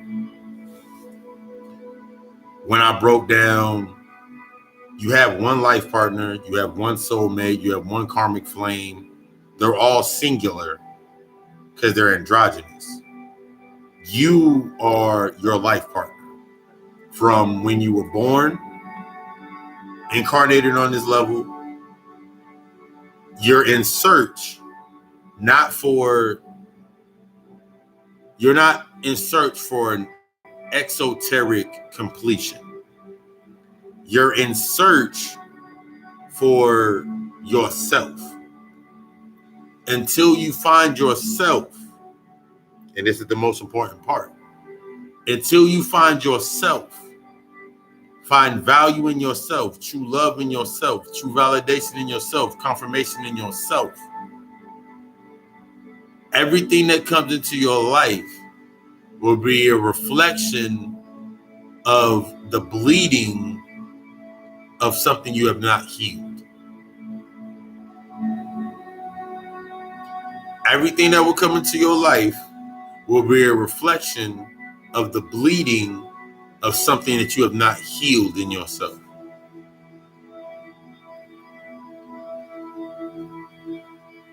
You can hear it in your conversations every single day.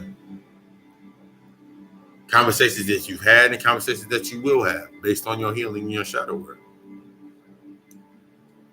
Your mistrust in somebody else based on what they're doing is a reflection of the mistrust you have with yourself. The perception of the lies somebody tells you is because of the lies that you told yourself. The mistreatment of your love to somebody else is the mistreatment of the love you show to yourself. It's in direct reflection. It takes a lot of killing your ego to even materialize or make that thought sink into your subconscious. So with that thought alone to itself, if you can subconsciously put that into your mind and sink that into your subconscious and get past your ego, think of everything else that you're not doing.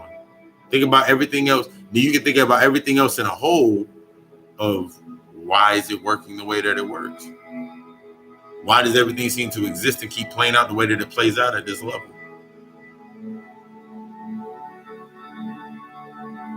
truly it's a humbling. It's meant to humble you, put you on your ass. Why do we fall down? To get back up again. What did you learn from your fall? That's what we're learning as we fell to sleep. When you fell into your physical body, what did you learn? What are you learning in your rising up as after you fall? Something you're learning that other motherfuckers ain't gonna wake up. They don't want to. And that's cool. That's for them. More for you. That's the way you need to start thinking about things. When a motherfucker ain't wanting to listen to you or wanting to better themselves or truly do anything for themselves, all you got to say to yourself is more for you.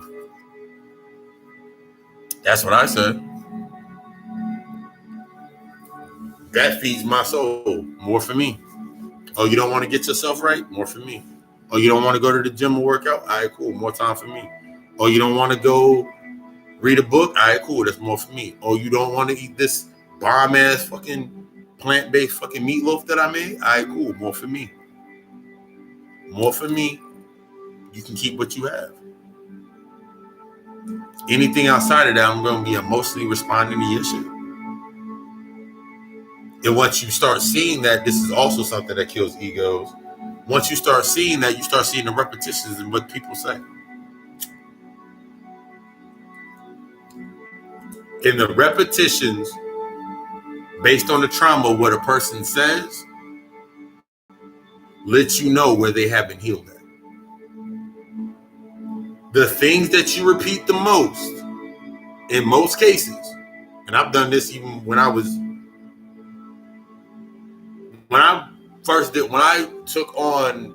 NYU and I did my psychology bid, I wanted to understand my mind.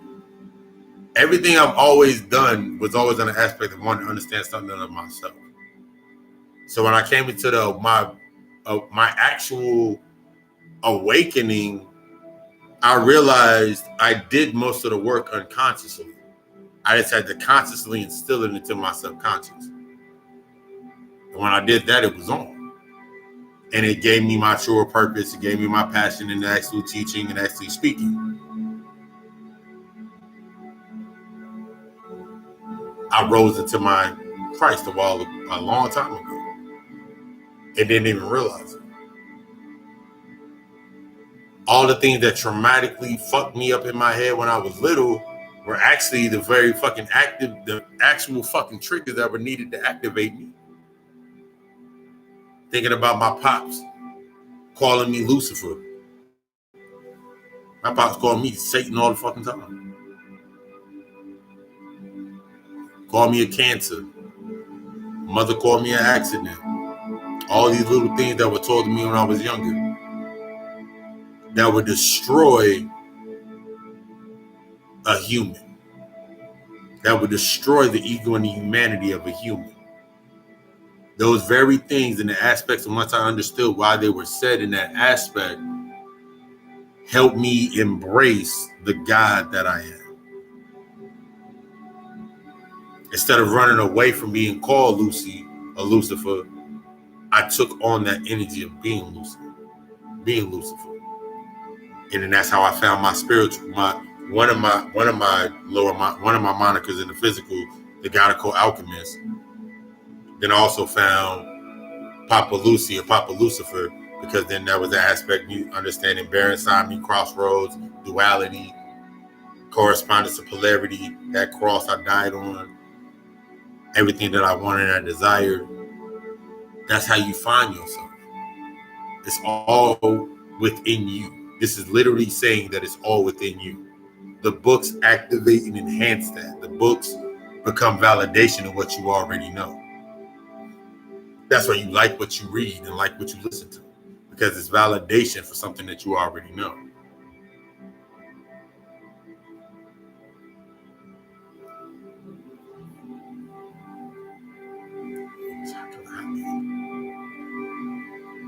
But yeah, last week I was supposed to do the after hour show on my Facebook, but then I kind of like got sidetracked answering messages and calls and whatever. But after you go off air about 15, 20 minutes, get resituated. And if you're not following me or not my friend on Facebook, even if you really don't do the social media thing, Rod Colonegis is my Facebook name. 15, 20 minutes, might slide over there, Papa Lucy after the lectures. That's more like the open forum that I always do it on. And we do the open forum on there. A lot of the different questions. This is more of a formal put together because the lecture like sticking to this topic and the topics are around inside this topic. But on there is more open forum. So Papa Lucy, the after hour show, in about 20 minutes, 15, 20 minutes. I'll put up the post and I'll put up the post for that. And then gonna drop over there onto the Facebook Live. I would do it on Instagram, but Instagram don't let me make the light lighter. I might do it on Instagram. I might do both. I might stream them on both because I learned how to do that the other day. But yeah, other than that, as always, I appreciate the love and support as we are rising into ourselves. Every time that I teach, I'm also learning because I'm learning more. I'm learning more about myself as I teach, as I give out a lecture. I learn more key points about myself. I unlock more things in myself. That's what learning truly is. That's what teaching truly is. That's what being a student. When you're the student, you're also the teacher. When you're the teacher, you're also the student. When you teach, you also learn. That's why a lot of people really don't get into the aspect of teaching because you have to be willing to learn as much as you teach.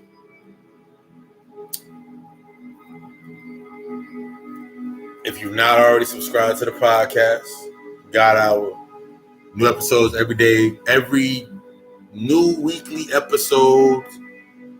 Every Tuesday, I drop the new episode. Every Tuesday at 6 a.m. Standard Eastern Time, right before I go to work or to the gym. Got our podcast. We are in season 2 right now, episode 3. I mean, season one had 14 episodes. It was a great learning experience, great building. So as I stepped into season 2, the structure is different, how I'm putting the music, how everything's dynamically put together. You can see and chart my growth on there. If you haven't looked at any of my other lectures, in the beginning process, the first lecture I actually did, the first actual live Friday night lecture was the reaping. That was the first lecture I did. Before the reaping were my Facebook lives that I did in the beginning of like testing the waters of me speaking. So you can like actually see the growth. And I did that on purpose so you can see the growth and seeing in that comfortable as going from research mode to knowing. And that's the whole aspect, seeing from the research to the knowing. Going from your learning, unlocking your heart and going into your knowing in yourself. But yeah, 15, 20 minutes from now, if you haven't already subscribed, go ahead and subscribe. If you haven't already linked over on Facebook, Rod Colonegis, Instagram, Rod Colonegis, Rod Carlo _Negis on Instagram. I have not decided how I'm going to do it, but I am going to do it and stream it on both. And as always, until next Tuesday for the new episode, and until next Friday till we teach some more. I love y'all. We love us. Ashe.